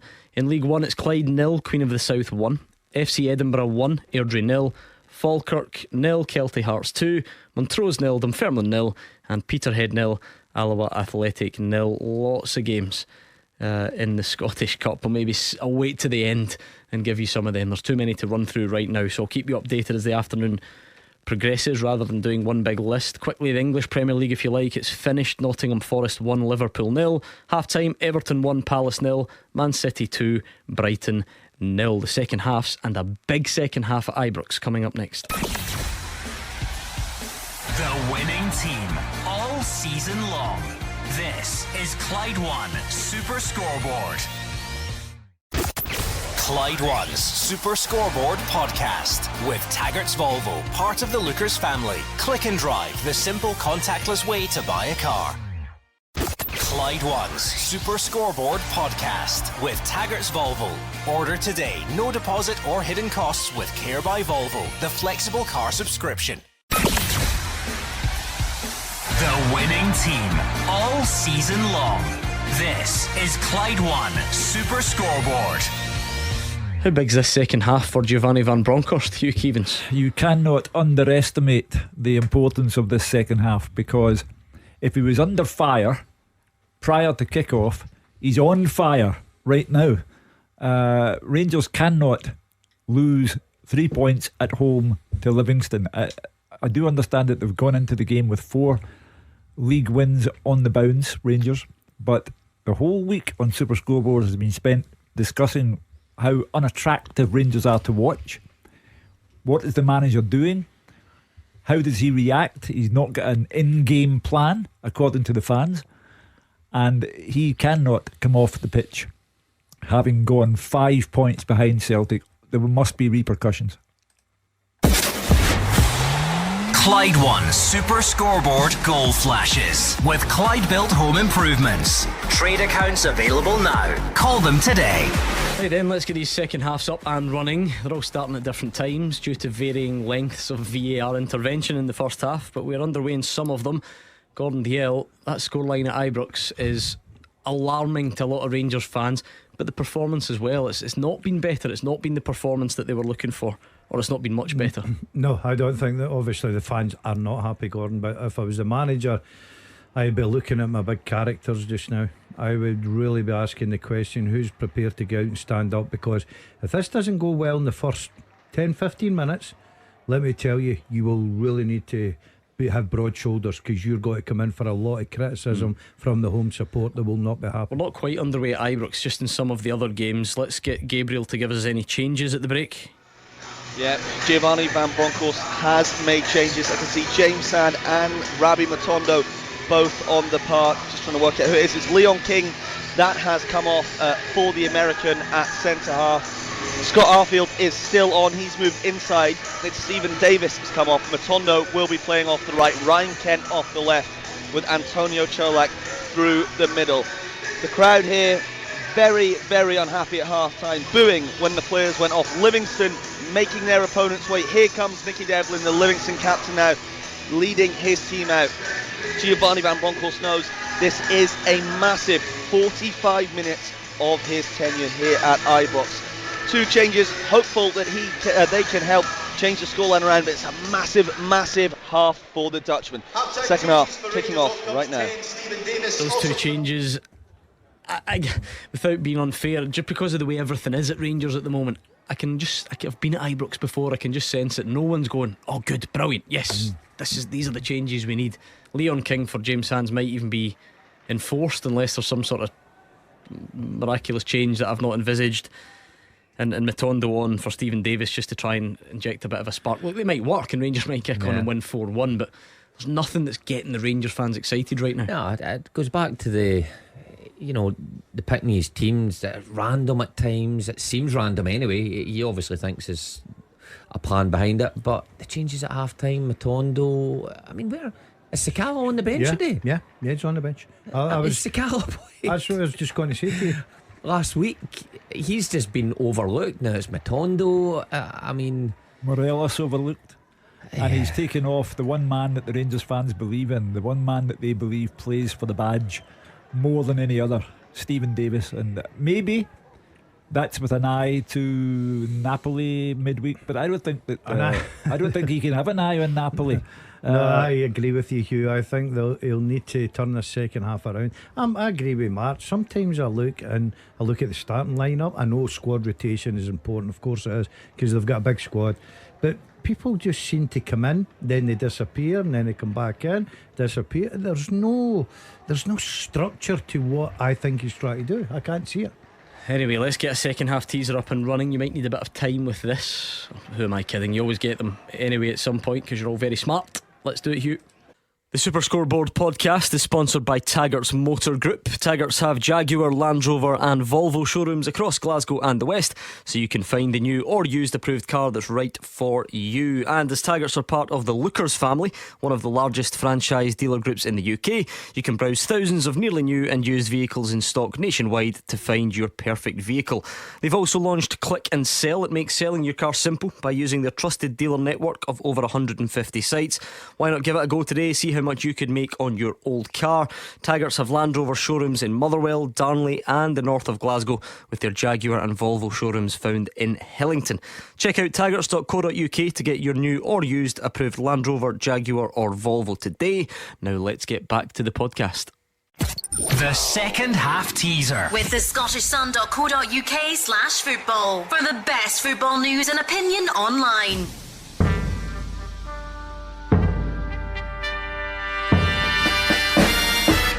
I have played alongside Antonio Cassano and Ivan Perisic. I've been managed by Sinisa Mihailovic and Ronnie Dyler. I've played for 17 clubs in 10 countries, but my only major silverware came in Scotland. Who am I? Now I'll take my way carefully through these names again.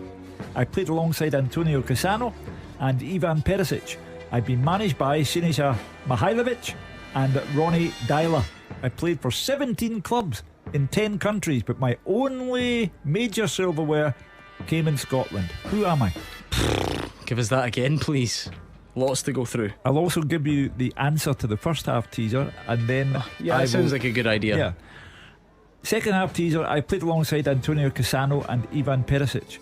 I have been managed by Sinisa Mihailovic and Ronnie Dyler. I played for 17 clubs in 10 countries, but my only major silverware came in Scotland. While you work out who I am, the 5 players who've made the most top flight appearances with just one club since the start of the Scottish Premiership era in 2013-14 are David Witherspoon with 270, Callum McGregor 254, Rory McKenzie 249, Shea Logan on 224, and Murray Davidson on 215. Incredible, well done if you got it right. Only 2, so there's an empty space on the podium. Gary Graham 95, well done to you, Gary. And Sean White 1993, the winners of the first half teaser. That Who Am I's a cracker. This is usually your speciality. Gordon, any ideas? Miles. No idea. East Kilbride are 2-0 up against Caledonian Braves in that all Lowland League clash, so it looks like they will progress to the next round of the Scottish Cup. I mean, that's a proper early round of the Scottish Cup tie, that one. Newton Grange Star 0, Hill of Beath Hawthorn 1. What league are they playing in? Either of those? I think like East of Scotland, South of Scotland, South I think, yeah. Dunny-Pace 1, Turriff 1. Played against Newton Grange. You did? When I was manager, a friendly against Wraith Rovers. So it's I'll be out that neck Kirkcaldy way. No, in fact, I don't know what it was. Newton Grange, I think they're east of Scotland, so that's sort of out east, isn't it? Kind of borders the east. Yeah, I'm being vague here, but yeah. Down there, mate, turn right. Yeah, exactly. Yeah, basically that's all you need to know if you're from. Dalkeith, I think is the word I was looking for. Right, Dalkeith. I know where that is. Partick Thistle 0, Queen's Park 2. A familiar game for Queen's Park. They're back at Firhill where they've played previously. As the visiting team, and they're 2-0 up. Is this to make way for Ian McCall to be the next Prime Minister? Yeah, probably. But Oney Coyle has played under Ian McCall as a manager and played with him. And they're great friends, but it's not going Thistle's way at all. He brought him in at Dundee United. Sat him next to me in the changing room, Owen Coyle. And I thought he was a player, but the older players kind of let me know, because I was young at that time. Watch what you're saying. He's in with the management team. He would come in, get changed beside us, chat to the boys. No, I didn't turn that way. He was a great guy. But that's where he started his coaching career. Used to take us in 1 minute runs, 1 minute sprints. Fit guy. When he was like the sound of that. When he was not guzzling iron brew and he's a fit boy. Oh my goodness, you should have seen him at running. What a finisher. When you two duds were trying to predict some results in the office before, who did I tell you would lose today? Who's the one I told you? Peterhead 0, Alloa 1. Scott Taggart on 54 minutes there. So we'll see. Dalbeattie Star 1, Darvel 4. Alan McKenzie scoring there for Darvel, so certainly looks like they'll be in the hat for the draw on Monday. Nothing really to tell you about. Stephen Fletcher's come on for Niskanen at the break for Dundee United, and the report you've all been waiting for from David Friel, his man bun's looking magnificent. Can do better than that, can't he, Stephen Fletcher? You not like it, Matt? Nah. Which of the Super Scoreboard team would you like to see sporting a man bun the most? There's a good question for you. I think Roger could pull it off with a strand. Is it got to be Hugh for the age? I'd be some size of man bun. Tie it up. That one strand. David Friel's already been on to say that ginger man buns are illegal, so he's ruling himself out. And Stephen, I'll tell you what, it's a magic man bun. Goal flashes with Clyde Built Home Improvements. Not sure if it was off the man bun or off the foot, but Stephen Fletcher has just scored. That's the effect this show can have on you. St Mirren 1, Dundee United 1. Finishes with his foot. So there we go. But right back in it, an inspired substitution from Liam Fox. Not a bad sub to bring on. You know, the experience he's got the height up there, he's got the presence. Yep, good for a man bun. But you look the smartest boy in the class, don't you, when you bring on the sub and he scores within a minute of coming on. Player very rarely gets the credit as a manager. What a decision. You know, he knows what he's doing. It's pot luck, of course, but good for Dundee United. The good form continues. Do you I now realise why you never made it at the level. How's it pot luck? It's pot luck. Yes. Well, it feels probably the majority of the time. You make substitutions the majority of the time they don't do what you want them to do. Mark doesn't rate any manager that he had very highly, No, does but he? imagine Mark as a manager pulling somebody over and saying, listen, I'm going to put you on, but just to let you know, it's a bit of pot luck. If you do well, great. If you don't, we have to point out See, luck wasn't on my side. On my son's we field. bit of luck. we have to point out that a sub for Hearts scored 3 goals at Tynecastle and a sub for Celtic scored the winner. They were forced into that though, weren't they, when Stephen Humphreys Yes, came he- off? Yeah, they were forced into that one. Here's Pep standing next to me with a potluck. But there's no doubt Pot why belly, you mean? Greg Taylor Hey. was. It just was too easy. I can't even see you shouldn't from have back had here. that. You have noticed. Greg Taylor was sent on because Barnaby Isn't he just Weight had Watcher one here? of those afternoons for Celtic, and what an amazing turnaround when Greg Taylor then gets his first goal for Celtic and wins the game with it. I don't know if I should admit this. In amongst all the drama, I forgot who scored the winner for Celtic. It just feels like that type of afternoon. So much happening. But I agree with you. The substitution was more than potluck. It was brilliant. And Taylor, he's having a terrific season, you've got to say. And I think it is the fact of the introduction of Burnaby. I think it's pushing him on, realises his competition. Didn't have a good game today, did he? I can't even defend him today. Partick Thistle 0, Queen's Park 3. That's a huge result in the Championship. Josh McPake on 54 minutes. Time for it to get worse as well. Partick started the day top of the league. Queen's Park will now join them on 20 points. So Queen's Park will go from 6th to joint top. Some division, it's always a bit like that, isn't it? As I mean, yeah, when we've not got any of the proper big boys in it. Yeah, it never really settles until the final months of the season. That is exciting. But I don't think you could see that one. I certainly didn't see that one coming this afternoon. I was supporting Thistle You today. did your money. Yeah. But It is very tight in there. You just listen. A run of victories puts you right up there at top. Inverness are going well under the radar. Not many people talking about it. Mull Club Air United, delighted to see them third. Juan Alegria on loan from Rangers has pulled one back for Falkirk. They were 2-0 down at home to Kelty Hearts, but they're back in the game. And we've already got answers coming in on that teaser. Do we have any correct answers yet? Because usually we do. We've already got correct answers to that. And it's an unbelievable question. I don't even remember the player. Oh, you must know. That's going to be a difficult one then. I thought you would, I must admit. But I've anyway, got an idea of the team right. he plays with. Hold on, here we go. Goal flashes with Clyde Built Home Improvements. Out of the blue, according to Roger Hanna, it's Motherwell who have levelled. Motherwell 1, Aberdeen 1, and it's Stuart McKinstry after getting his first goal for his boyhood team last week. Did he mean it? Well, you can debate that amongst yourselves. He's now a shot from the right angle of the box, bounces across the keeper. Motherwell are level, and we've got a goal in Paisley. It's all happening. Goal flashes with Clyde Built Home Improvements. St Mirren are back in front. It's St Mirren 2, Dundee United 1. Ayunga with the effort deflected in, but the St Mirren fans could not care less about the deflection. They are in front and Motherwell are level. Good start to the second half this, Hugh. Yeah, goals everywhere except Ibrox, where the Rangers fans are, 55 minutes in now. They'll be very tetchy.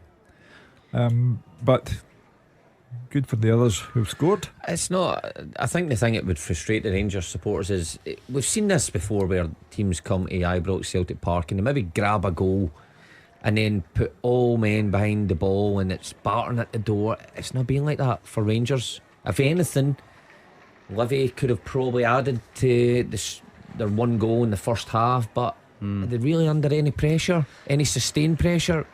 Doesn't seem so.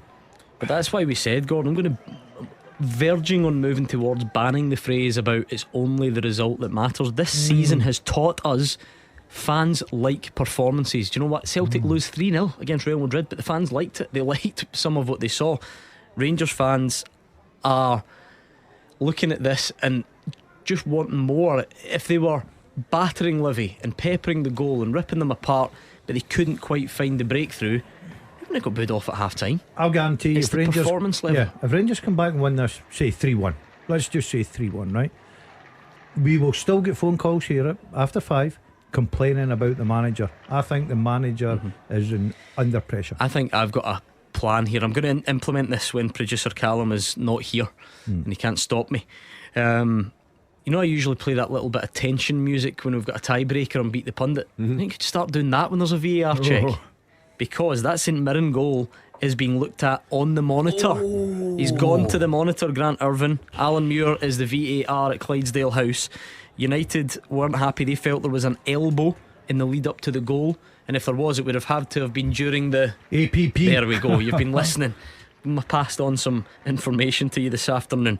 So he has gone over to the monitor, which usually, and it has been ruled out. There we are. VAR very much in action in Paisley, and I'll scribble out that 2 and turn it back into a 1. St Mirren 1, Dundee United 1. Bring it on, Hugh Keevins. Well, I'm now having to start. I always write down the goal scorers on our Super Scoreboard list here, and I'm now having to start putting brackets VAR beside the goal scorers' name. David feels a fan. He said brilliant. You know, there's a bit. Roger, was it Fraser Wishart? He's not having it. He's old school. He even called himself a dinosaur. Very unfair, I thought. To be fair, FC Edinburgh 2, Airdrie 1. Quick turnaround that. Uzi C in the league, that one is. And again, a great Scottish Cup tie. Carnoustie Panmure 1 for Martin United 1. It's a geography lesson. Oh, Gordon will know where that one is, because it's got a golf course next to it. Carnoustie. I stayed there at Christmas. So he did a couple of years ago. That's right. Was it Tom Watson? Was it not one of your strange decisions in your life? Yeah, I went there for Christmas. It was like Christmas Day or Eve. Christmas Eve, and had Christmas dinner there. Walked the golf course Christmas morning. Had a look at the French lad I'll keep calling Van de Velde, de Jean Van de Velde. I remember when he took off his socks and I remember. I had that. I've had those memories. A good Christmas tradition, that going in the burn where Van de Velde was. Is that a yearly thing for Christmas? I went in a different state than him. Where are you staying this year? Just in Motherwell. I don't know yet. It's still a bit early. He's where all the deals are. You know, he's one of them. For seasonal greetings. There's a lot to unpick there as to why and how and who and whatever they stayed at Christmas. But we'll just leave it. East Kilbride 3, Caledonian Braves 0. I might go to Matt's. I think I'll get an invite. By the way, what about that? Phil. Yeah, he should invite me. I live him alone. If you cared about this show, you would put him up on Christmas Eve and film it. And we joking. And what a documentary that would be. Imagine him recover. Imagine him and his Christmas jammies opening. Has he been yet? Mark, has he been? I don't think so. So one day of the year I don't want to see him. I would love that. Yes, and your kids are a bit older now. The magic's starting. You know, I think he. The last thing they'd want to see is him. I disagree. I'm on my own. Your Uncle Gordon. Your Uncle Gordon. Traumatised for life. Dad, there's someone creeping about. Your Uncle Gordon's creeping about with his big sack out. Anyway, it's Stirling University have just scored. Dunbar United, they're 3-1 up against them. Jason Jarvis, Forfar 2 up at winning Rangers. The goals are going in all around the place. We'll get back to that. I think we can make that happen, by the way, you two. Yeah. That family's tuned into this thinking, is this real? What's real? Oh, believe Set me. another place. See, but you always say that, right? But the idea's and then before long he's skydiving when he said he wouldn't. You're doing the show from my living room when we said that I was housebound. I think Christmas Day is a bit of a push though. Why? I've invited you to stuff before and you've knocked it back. No Christmas Day at your house. I wouldn't let you down. I'll buy some nice presents. That's the thing. He would turn up with nothing. You know, that way, no food, no drink, nothing. No, I disagree. He's not that bad, but it would be something that he had been given the year before. 100%. It'd have a yellow sticker on it. The old link set that you always, something like that. I had a bit. Do you know what? Actually, it was last Saturday after this show. I went to a local shop to get deodorant. That's what I needed. There was a stinking last week, didn't have any, right? So I really needed deodorant last Saturday night. Up to the shop in question, inexplicably had a terrible selection. I'm fussy when it comes to deodorant, right? Only 1 or 2 brands tickle my fancy. Yeah. And they had none. So I ended up having to buy myself a Christmas gift box. Which is quite a low moment. Just to get the deodorant. I had to go for the shower gel, the aftershave balm. I mean, they've been discarded. I'm not interested in either of them. I needed the deodorant. So it was an expensive you usually get a wash bag with these sorts of things. Expensive tin of deodorant. That's quite a low moment. That ever It bought is. yourself a Christmas gift box? I don't suppose you would have. Don't think so. No, that is scraping the barrel. That You need to stock up, Gordon. Well, this man, when I joined the show all those years ago, in his first year, in my first year, said that he had a collection of deodorants. Yeah. I'm not pouring his. The stuff he wears, no chance. Very Come nice. on. Absolutely not. I get down the ladies' selection of deodorants. I quite like them. Right, anyway, Gretna 2008 1, Drumchapel United 3. Your man's got a hat trick, yes. Martin Green. Yep. There we are. I told you, one appearance for Motherwell back in the day. Open top bus parade through Kinfons Drive. He's an experienced striker, and he's got a hat trick this afternoon. Rangers certainly starting to build a bit more pressure now. They must. As they must, yeah, but they can't really get a clean shot off. But it's, I don't know, I was going to say it's better. Maybe it couldn't have been much worse. I wonder if we'll see Morelos anytime soon. We've also got Kamar Roof available. Yeah, that's true. So, did he feature the other night? He did, yeah. Did Come he? on, Yeah. very late on. First game since the Yes, he Europa did, League yeah. final. Is that right? Yeah. Long time to be out. It would put Morelos in his place if Kamar Roof came on instead of him. Wouldn't it just? I mean, although Morelos hasn't been up to speed this year, you would still put him on before Roof when your job's dependent on it. If the other night was an addition, though, I don't think he passed it in the eyes of some of the Rangers fans. Yeah. Loads that tweeted and called, and some that I met personally in the last couple of days were miles from being impressed with what Alfredo Morelos offered against Dundee. And that's what he's offering at the minute now. But he has still come on this season and scored a couple of goals.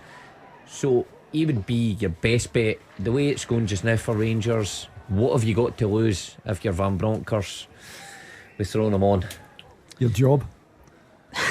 If it go well, but it can't get any worse. Maybe Can't I think get any worse is than Mark's, this, surely. Mark's take on it. Interesting, Gordon, because there's a bigger picture with him. Giovanni Van Bronckhorst was asked again at his press conference yesterday for a contract update on Alfredo Morelos and Ryan Kent, and he's quite clear about it, which is probably good from his perspective. Ask Ross, he said. Ask Ross Wilson. I think I don't know if Giovanni's a listener to this programme, but he probably won't be listening just now, but but his moments. But they always get told what's been said about them on radio by the fans, and he's heard that the signings have been criticised, and he's thought, well, I'm not having that because I didn't make them.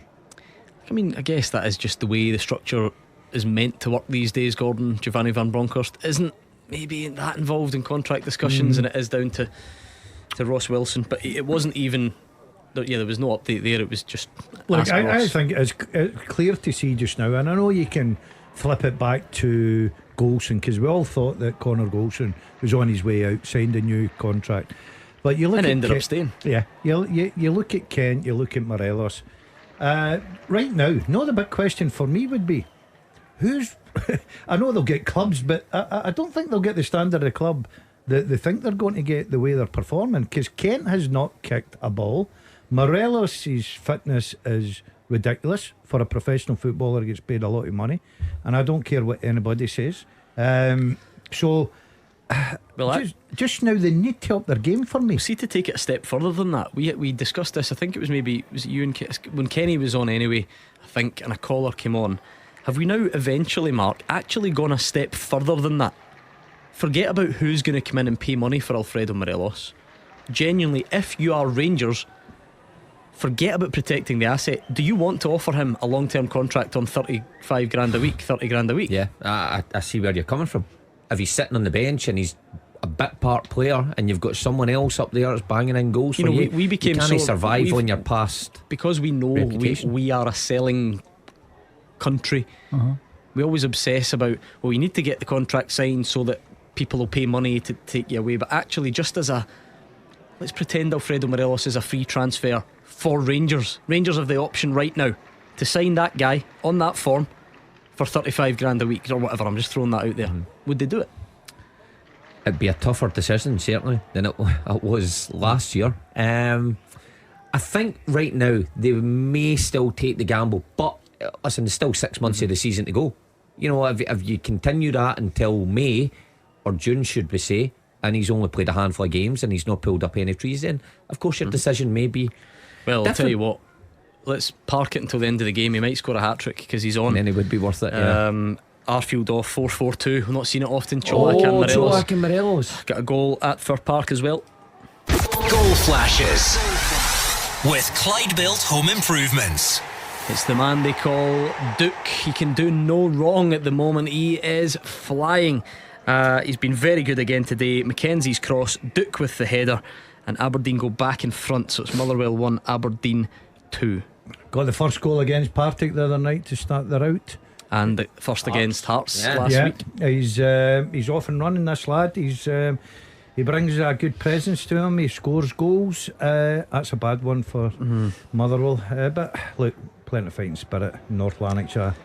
Open goal, Broomhill have taken a 2-0 lead up at Bucky. Evan Maley with the goal in 72 minutes, so they'll be coming back down the road, expecting to go in. Mark Wilson's favourite Bolton players just scored. Kieran Lee. There's a bit of a private joke in there. I'm going to his house for my dinner. If you want to look up previous episodes of the show where Mark told us about his love for a man called Kieran Lee, you can do that.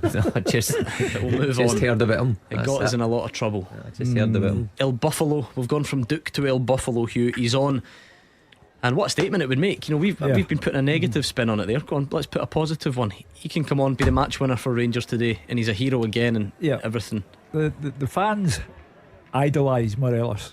I did see on social media after the win over Dundee and the booing that went on that a lot of people disliked his performance on the night against Dundee, but by and large the Rangers fans love Morelos, so he can get them out of jail and reinstate his image as the hero of the fan base. Well, he got a big reaction when he came on.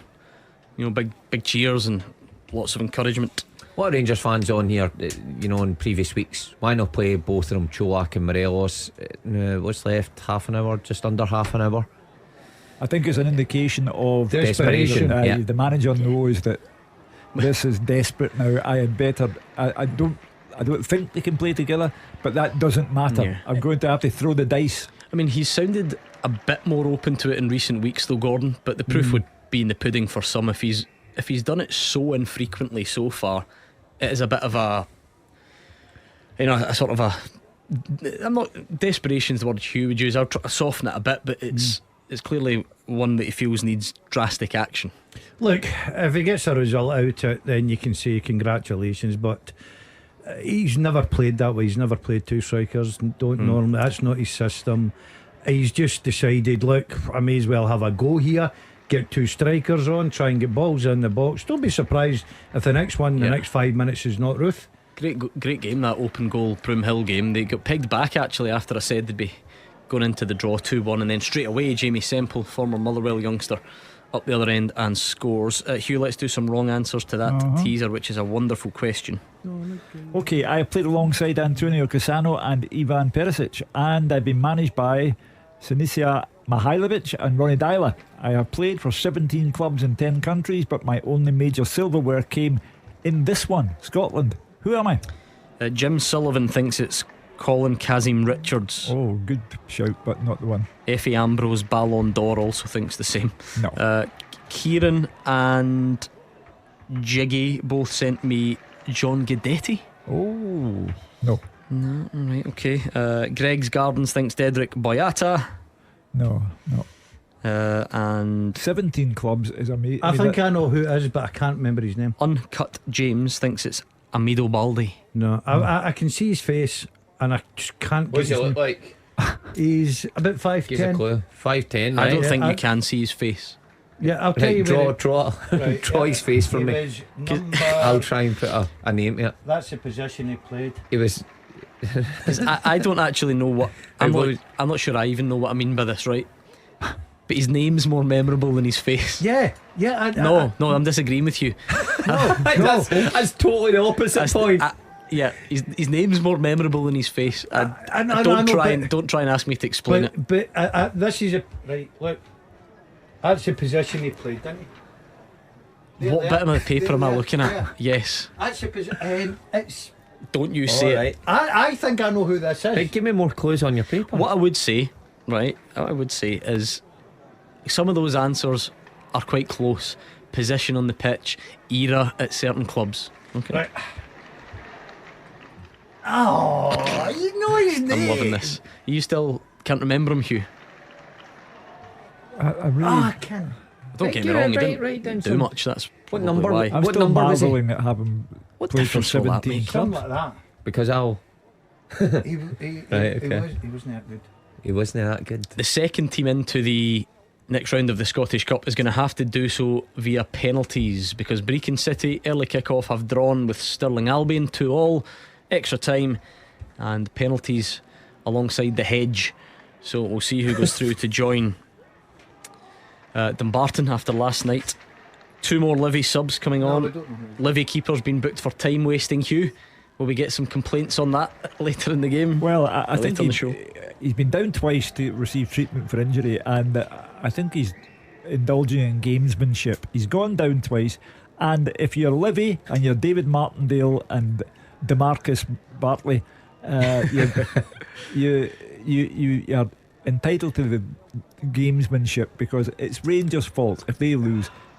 Livy are doing their level best to stonewall Rangers. Now it's gone to the time wasting stage. Well, there's no point in being hypocritical about it, because on, what is it, Tuesday or Wednesday night, if Rangers take the lead in the Diego Maradona Stadium, everybody will be telling Alan McGregor to take his time and get down and run down the clock. Yeah, of course, yeah. But we've got the classic here, the wee team who've hardly got any fans. You could honestly, the fans they've got inside Ibrox today, you could have brought in one bus and there would have been spare seats. So here you have the wee team up against a team who are in the Champions League. They're 1 up. They scored it after 2 or 3 minutes, and they've been holding on ever since, and they're holding on remarkably well. Hoddit and Doddit, Chuckle Brothers, Dumb and Dumber next to you, think that they've got the answer to the teaser. Yeah. Have we got it? And they have got it. Yes! Well, it can't be both of you. Which one of you? I couldn't spell it. Obviously. You couldn't spell it. Hold up your paper to go. Let me see the attempt. What you were writing. This here. Oh wow, what's that say? No, I gave it. Listen, that was round the keeper, square pass. You got to put it away though. And you put it away. Sorry, Hugh, it was short-lived. He did claw one back, but Kevin De Bruyne has probably put it to bed for Man City. 3-1 now against your Seagulls. Well, to be honest, I thought it might have been embarrassing. I thought it might have been a 5 or a 6. Well, still might. What a funny shot, Hugh. Well. Still 15 minutes left. Man City will chuck it now. Well, I don't think so. Who are they playing midweek? Will they start taking their foot off the gas? Who have We they were got never midweek? brought up that way, Hugh, to chuck it. Never brought up that way to chuck it. Is that your saying for today? No, I must admit you're going to do better than that. No. If anyone does care, it's Borussia Dortmund, isn't it? Away from home. There we go. I looked it up so I can rest easy tonight. I'm that sad. Livy were on the attack a couple of moments ago. I think it was one of those where the flag stayed down because it's meant to, and then eventually it gets put up, and that can be frustrating. The idea is if it's obvious, you're meant to just give the offside. But we saw, again, remember the worst example I can remember recently was Ukraine-Scotland. Remember, they were miles offside, and you had to wait and let the attack play out. And the concern for some people is that a centre back is then going to go chasing back a ball that he doesn't need to and get injured, or a striker might get injured, or a goalie. But that would be the example. I agree, because the game has to play out. A player goes into another challenge or whatever, and it leads to an injury. Yeah, I don't like it, but it's where football's moved now. The rules are moving on. Because it didn't happen, but if you remember, that game was that Ryan Porteous had a last ditch tackle. I think he collided with Craig Gordon, and it didn't have to be that way, because it should have been ruled out. We've got another goal in Paisley. Morelos is down, taking a sore one. Morgan Boys has been booked. Goal flashes with Clyde Built Home Improvements. St Mirren are in front now. I was going to say 3-1, and I forgot that the previous goal had been chopped off by VAR. Alex Grieve does officially put them back in front for now. Well, we probably take a look, but a flicked header. I think this one's going to stand. Good time to score. 83 minutes gone. Well, I think Rangers would take that just now. Yeah. you're into that kind of territory. Yeah, Van Bronckhorst take a point just now. Right Is now, that good enough to? Oh, it's nowhere. No, it can't, surely. I agree, Gordon. I agree. But it's any port in a storm now, and if it has to be a draw, then it has to be a draw. Here's one we've not had yet. We've not had anything like this. There was a yellow card for Livy, and it's going to get reviewed to see if it needs upgraded to red. I'm not sure that one will get up. Well, the ref's gone over to look at that. Wow, because usually when they go over, it's bye-bye. Well, the referee in essence has taken his decision. He's shown him a yellow card, so no, that's the point. I'll be amazed if that's a red card. But he's gone over, and usually when they go over, the red card has been given for that. No, that is a sending off. No way. He's been sent off down to 10 men. Livy are down to 10 men with 15 minutes to go. They're showing the still image and so on, which the still image does look terrible. Well, do you know what? Actually, now that you see what the ref's seeing, Mark, have you changed your mind on it? Yes, that's a red for me. Endangering an opponent. Well, serious foul play, endangering an opponent. Yeah. I think that's hard to argue with. Yeah, it is a red card. Yeah. I'll take that back because I've seen it just once and I thought, no way, it's a genuine attempt to play the ball that's just been a mistime tackle, a booking. But no, it is high.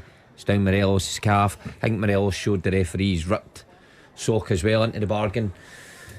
So a chance for Rangers now. I mean, if they don't get back in this now or win this game now, then if you're David Martindale, Hugh, how frustrating is that? It's just not a tackle we needed to make, and he dives in. He might not think it was the right decision, by the way. He might just think it should have been a yellow, but he has been sent off, and Livy are in relative terms comfortable.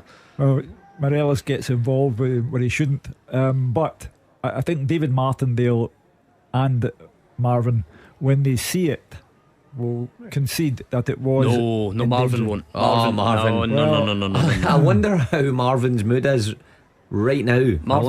Marvin is maybe smashing that. He's VR not the man to screen. ask about heavy tackling. No. But anyway, Livy are down to 10 men, and that has changed things. So can Rangers get themselves firstly back into this and then go on and win it?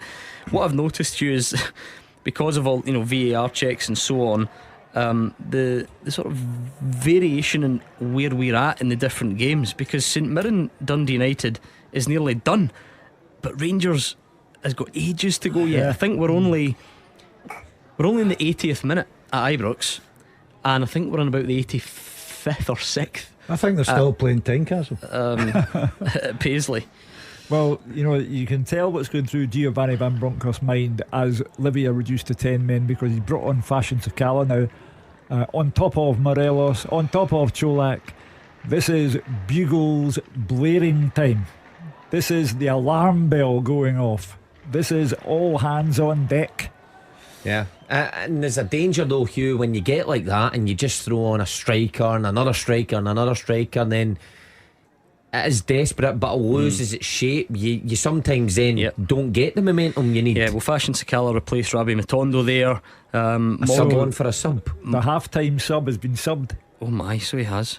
Now, if that's not an injury, then you're pointing the finger at the manager there. Just quickly, Morgan Boys is the one that's been sent off. So if you're looking at the Clyde One Super Scoreboard Twitter account and see James Penrice's name, it is Morgan Boys who's been sent off. But the sub. Yeah. Oh, there's nothing more than that apart from a snake's belly. But is it an injury? I mean, what's that then? 40 minutes? Not even. He's not even 40 minutes. That's a difficult one. He must be injured. He must be injured. What? Put on as a sub at half time and taken off in the 78th minute? No, you ever been subbed as a sub? No, never. Of course not. That's a sore one. I take it. I was going to say, I take it you have. Never ever. Well, how would you know? Only had one sub in his day. I know. Two subs. Oh, sorry. 12 and 14. New man. Did you not do a Ronaldo? Did you not refuse to go on? I did once, yes, but that doesn't matter. I was a good professional. Don't let just one. Is that where the similarities end between you and Ronnie Christian? And how about this for bugles blaring? They're bringing you on roof now as well. I told you that. So you've now got all or nothing now. Yeah, they're only short of Ali McCoist and Chris Boyd now. Yeah, they're going to throw it all at Livy, 10-man Livy in the closing stages. Peterhead 0, Alloa 2 in the league. Linlithgow Rose 4, Spartans 0. There's that Declan McDonald of Benburb sent off. Remember, they're at Wick today. That's a 5 and a bit hour journey, one way. Incredible. Yeah. So he just wants a head start back down the road. 2 minutes before the end. Let's round off the teaser, Hugh, if we can. The second half teaser with the scottishsun.co.uk/football for the best football news and opinion online.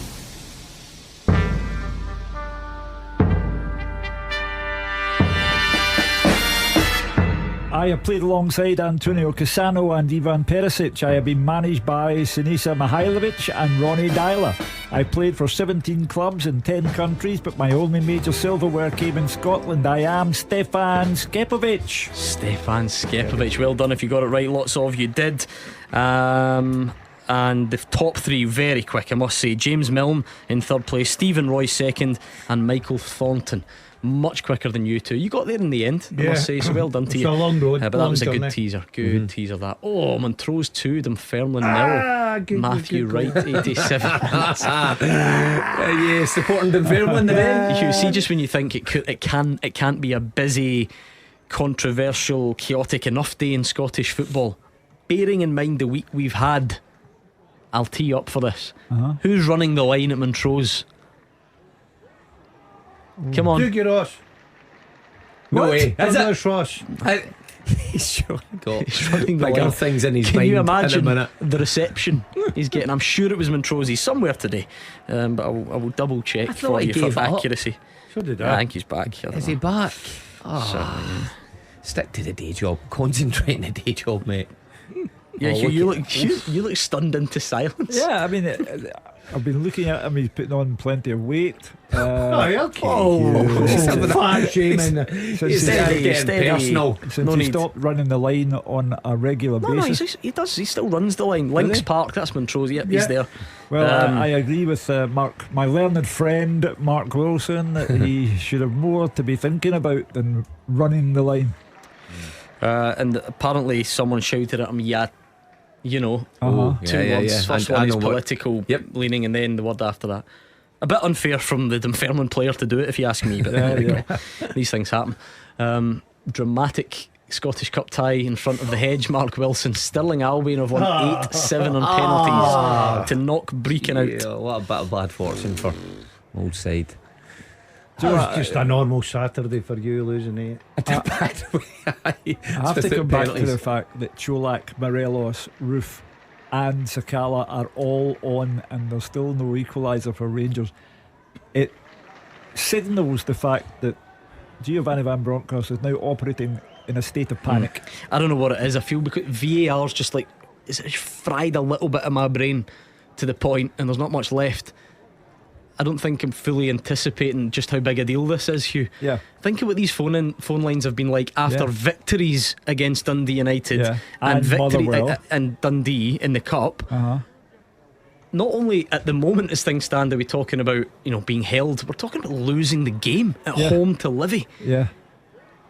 Incredible afternoon, because a lot of the defence then this week, for anyone who's wanted to offer a defence, it's been, look, we're only 2 points behind, and the only team that beats us domestically is Celtic.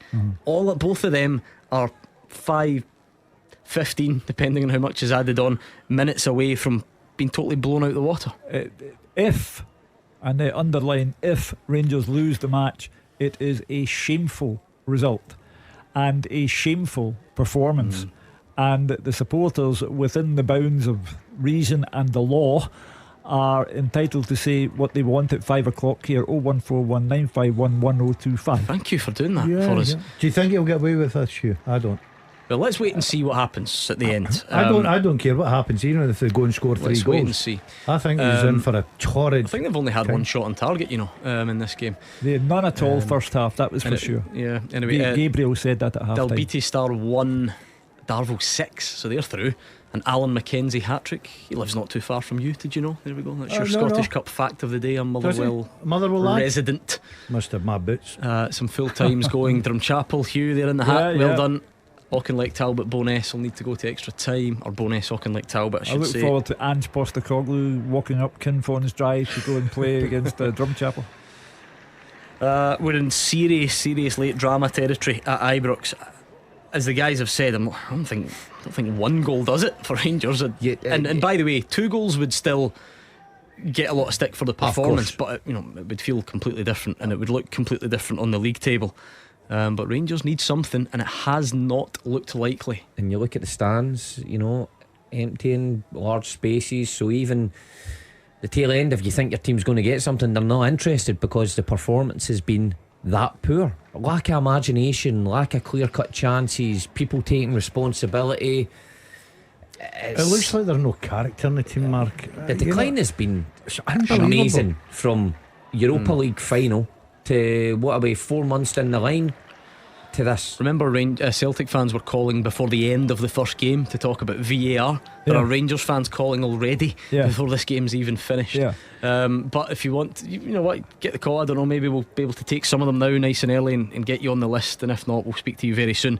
I think you hit the nail on the head, Gordon, but Tynecastle was so dramatic. I cannot do better than say to you a masterclass in mayhem. And all of that has overshadowed everything until you stop, have a think about it. A Livingston side down to 10 men, incidentally, are now playing a Rangers team that contains Morelos, Cholak, Roof and Sakala. The manager has abandoned all thought of composure, just get on anybody who might stick the ball in the net, and they are still losing 1-0. A Champions League maybe that's what Ange Postecoglou meant, Mark, when he said that we're too obsessed with this stuff. We're going to spend all afternoon on pitch side monitors and attacking phases of play and all the rest. This is a bigger deal than that stuff. Oh, without a doubt, of course. And just because of the build up going into this game, many Rangers fans may have looked at this afternoon going along as the turning point, and it would be all good after this, but it's far from it. It's nowhere near done at Ibrox. There's lots of time to go, yet it's finished already in Paisley. David Friel. Full time, Gordon, St Mirren 2, Dundee United 1. What a game, don't you just love VAR? Alex Grieve got the winner, but that only told half the story. I said it was a VAR free zone in the first half. Alan Muir had his feet up, but that wasn't the case in the second half. St Mirren actually thought they had the winner through Jonah Ayungu, but ref Grant Irvin was told to check a foul in the build up. He went to the monitor, the goal was disallowed, and it was back to 1-1. But then Grieve popped up with the winner for St Mirren 7 minutes from time, and everyone forgot about VAR again. St Mirren were the better team in the first half. United could have gone ahead in 3 minutes. Jamie McGrath's free kick was diverted towards his own goal by Richard Tate, but Trevor Carson made the save. St Mirren had the better chances after that. Charles Dunn headed off the bar, Ryan Strain had a goal ruled out for a foul, but Tony Watt almost lobbed Carson from 35 yards after a rare mistake from the St Mirren keeper. Then came the opener on 41 minutes. Curtis Main got up high to meet a Richard Tate cross and headed off the post. The ball then had bounded off Eriksson and landed in the net for an own goal. Main smacked the crossbar before half time. Sorry David, going to have to stop you there, and I think many people know what that means. Goal flashes with Clyde Built Home Improvements. Rangers are level. Rangers 1, Livingston 1. John Lundstrom thunders in a volley to rescue something for Rangers. It's a point as it stands. Can they now kick on and get all three? Late drama at Ibrox, Hugh. Well, the fire and the fury will now be what drives Rangers on. They can get out of jail against the 10 men. 1-1 will still get them many critics on this phone line, many, and the manager will still be slaughtered if it's 1-1. But if he gets by his fingertips and gets a second goal, he wins a stay of execution. I'll put it like that. Right, I'll keep you up to speed if anything else happens. Great volley from John Lundstrom to level the game. Sorry David, carry on.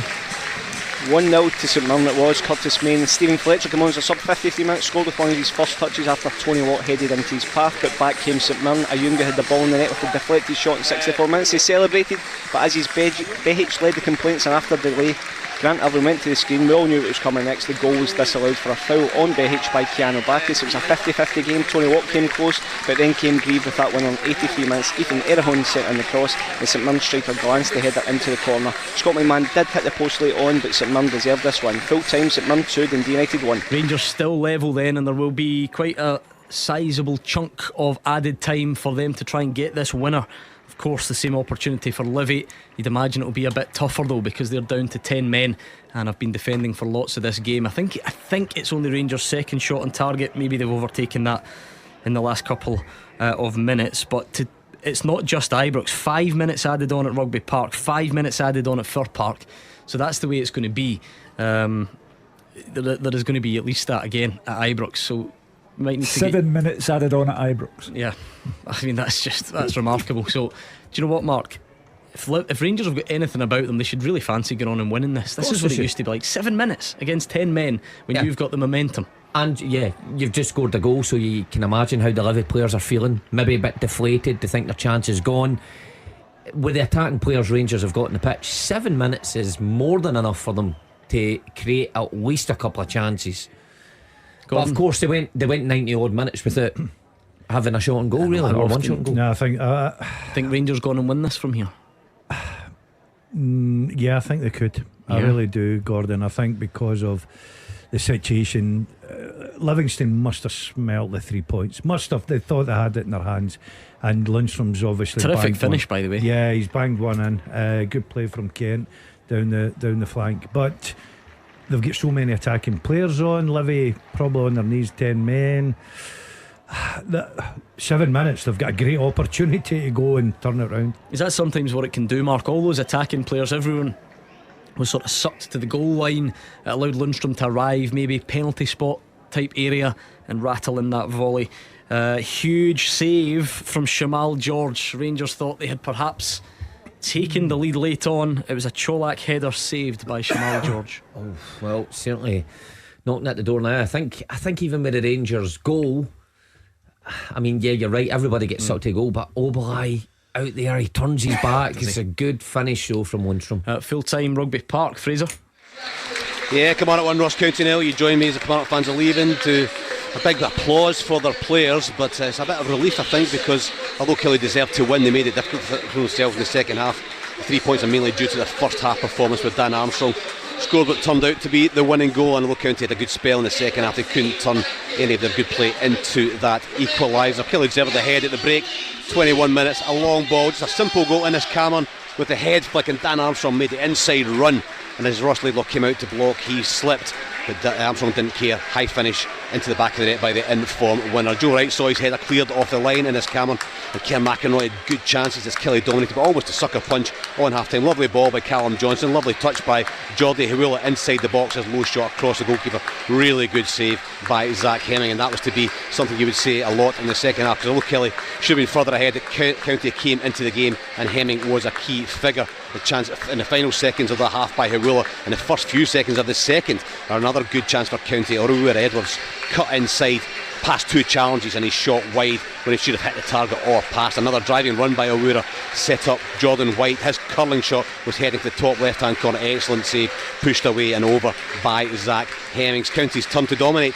Killie fans becoming restless as the game entered a real sloppy phase. Poor possession, slack passing, no chances at either end until Jan Danda then saw a brilliant dipping shot, again tipped over by Zach Hemmings. A really good save as he headed towards the top corner by the Killie goalkeeper. But towards the end, Killie get back into the game. They were probably more likely to get a second. They struggled to create much until Jordan Jones cut inside, as he does often, stepped over the ball a couple of times, curled his shot inches wide of Laidlaw's left hand post, and then Innes Cameron was thwarted by the Ross County keeper. He thought he was clean through, but the keeper came off his line really quickly to grab the ball at the edge of the box. Big win for Killie. Now 4 games unbeaten. They've given themselves a 3-point advantage over County and Dundee United at the bottom of the table. Full time at Rugby Park, Kilmarnock 1, Ross County 0. Yeah, great victory for Kilmarnock. It was a great victory for St Mirren as well, and a great victory for Roger Hannah. For Aberdeen, away from home, only a third win in 24 road trips for the Dons. Motherwell 1, Aberdeen 2 goals. But the new strike pairing, Bojan Majowski and Duke, proved too much for Motherwell, who have now suffered 3 defeats at Fir Park inside 7 days. Aberdeen, the perfect start after just 4 minutes. Majowski running onto a through ball by Conor Barron. A delicate finish over Liam Kelly. The linesman on the far side flagged for offside, but the VAR, Andrew Dallas, overturned the decision to have the Dons celebrating. 9 minutes later, it was the other way around. Duke this time the ball in the net after a fine save by Liam Kelly. He netted at the second attempt. The linesman Paul O'Neill flagged again, and this time the VAR, Andrew Dallas, backed up the decision. Motherwell, they're hardly seen as an attacking force earlier on, but they should have been level in 15 minutes. A mistake by Don's goalkeeper Kellerus, spilling the ball at the feet of his fellow Dutchman Kevin Van Veen. It was a tight angle, but you would have expected Van Veen to hit the target rather than dribbling a shot beyond the far post. That was 1-0 at the break. Motherwell really needing to do far more in the second half. Aberdeen pushed though at the start of the second half. Jaden Richardson breaking forward across that Duke should have done better than just head at Liam Kelly. And then out of the blue, Motherwell were level after 55 minutes. Connor Shields, who had been sent on as a substitute at half time for Ross Tierney, he played the ball to Stuart McKinstry, and the on loan Leeds winger guided a shot across Roos and inside the far post for his second goal in a week. Motherwell then enjoyed their best spell and might have been in front, Kevin Van Veen having a shot saved by Roos, but then Aberdeen get their game together again and they get a fine winner in 68 minutes. Jack McKenzie breaking forward on the left hand side, a lovely cross and a delicate cushion header by Duke past Kelly for 2-1. Motherwell threw everything at it. Substitutes on the 2 penalty claims turned away by referee Ewan Anderson in added time when Ricky Lamy and Kevin Van Veen hit the deck. But Aberdeen were the better side, they deserve the points, and it's a rare away day win. Motherwell 1, Aberdeen 2. Full time Ibrox, Gabriel. Yeah, it finished Rangers 1, Livingston 1. John Lundstrom's thunderous volley rescuing a point for the Gers. There were still resounding boos at the full-time whistle there as fans vent their anger at both the manager and their team, but they do have a point to show for their performance. Yesterday, Van Bronckhorst told us he wanted to get the fans back on side, but it was a nightmare start. In the 4th minute, Christian Matano put the ball across. Joel Newblade took a touch, turned and finished into the corner, giving the visitors the lead. The crowd were silenced. 10 minutes later, Jack Fitzwater flashed a shot wide. It could have easily hit the back of the net, and whilst Rangers were dominating the ball, as you would expect, they were doing very little with it. Antonio Cholak, the only one with a few first half efforts, and it was a huge half-time team talk required by Giovanni Van Bronckhorst. He made 2 changes, bringing on Rabbi Matondo and James Sand. The pressure did start to build more after the interval, but it made little difference. John Lundstrom had a long-range shot deflected past the post. Tavernier's long-distance strike was the first on target. That was after nearly an hour. Antonio Cholak had an overhead kick wide, but then came the moment that changed the game. Morgan Boyce was booked for what looked like a dangerous tackle on Alfredo Morelos. David Munro came over to the VAR monitor here in what was the first for Scottish football. He upgraded the yellow to a red, and after the replay showed, it seemed that it was the correct decision. The Lions would have to play the last 15 minutes with 10 men. Meanwhile, the Gers had on Cholak, Morelos, Kemar Roof, Fashion Sakala, Ryan Kent, 5 attackers. They were all in, and they started to get chances. Eventually, the ball was lofted across. When we were in stoppage time, John Lundstrom arrived, thundered the ball into the roof of the net.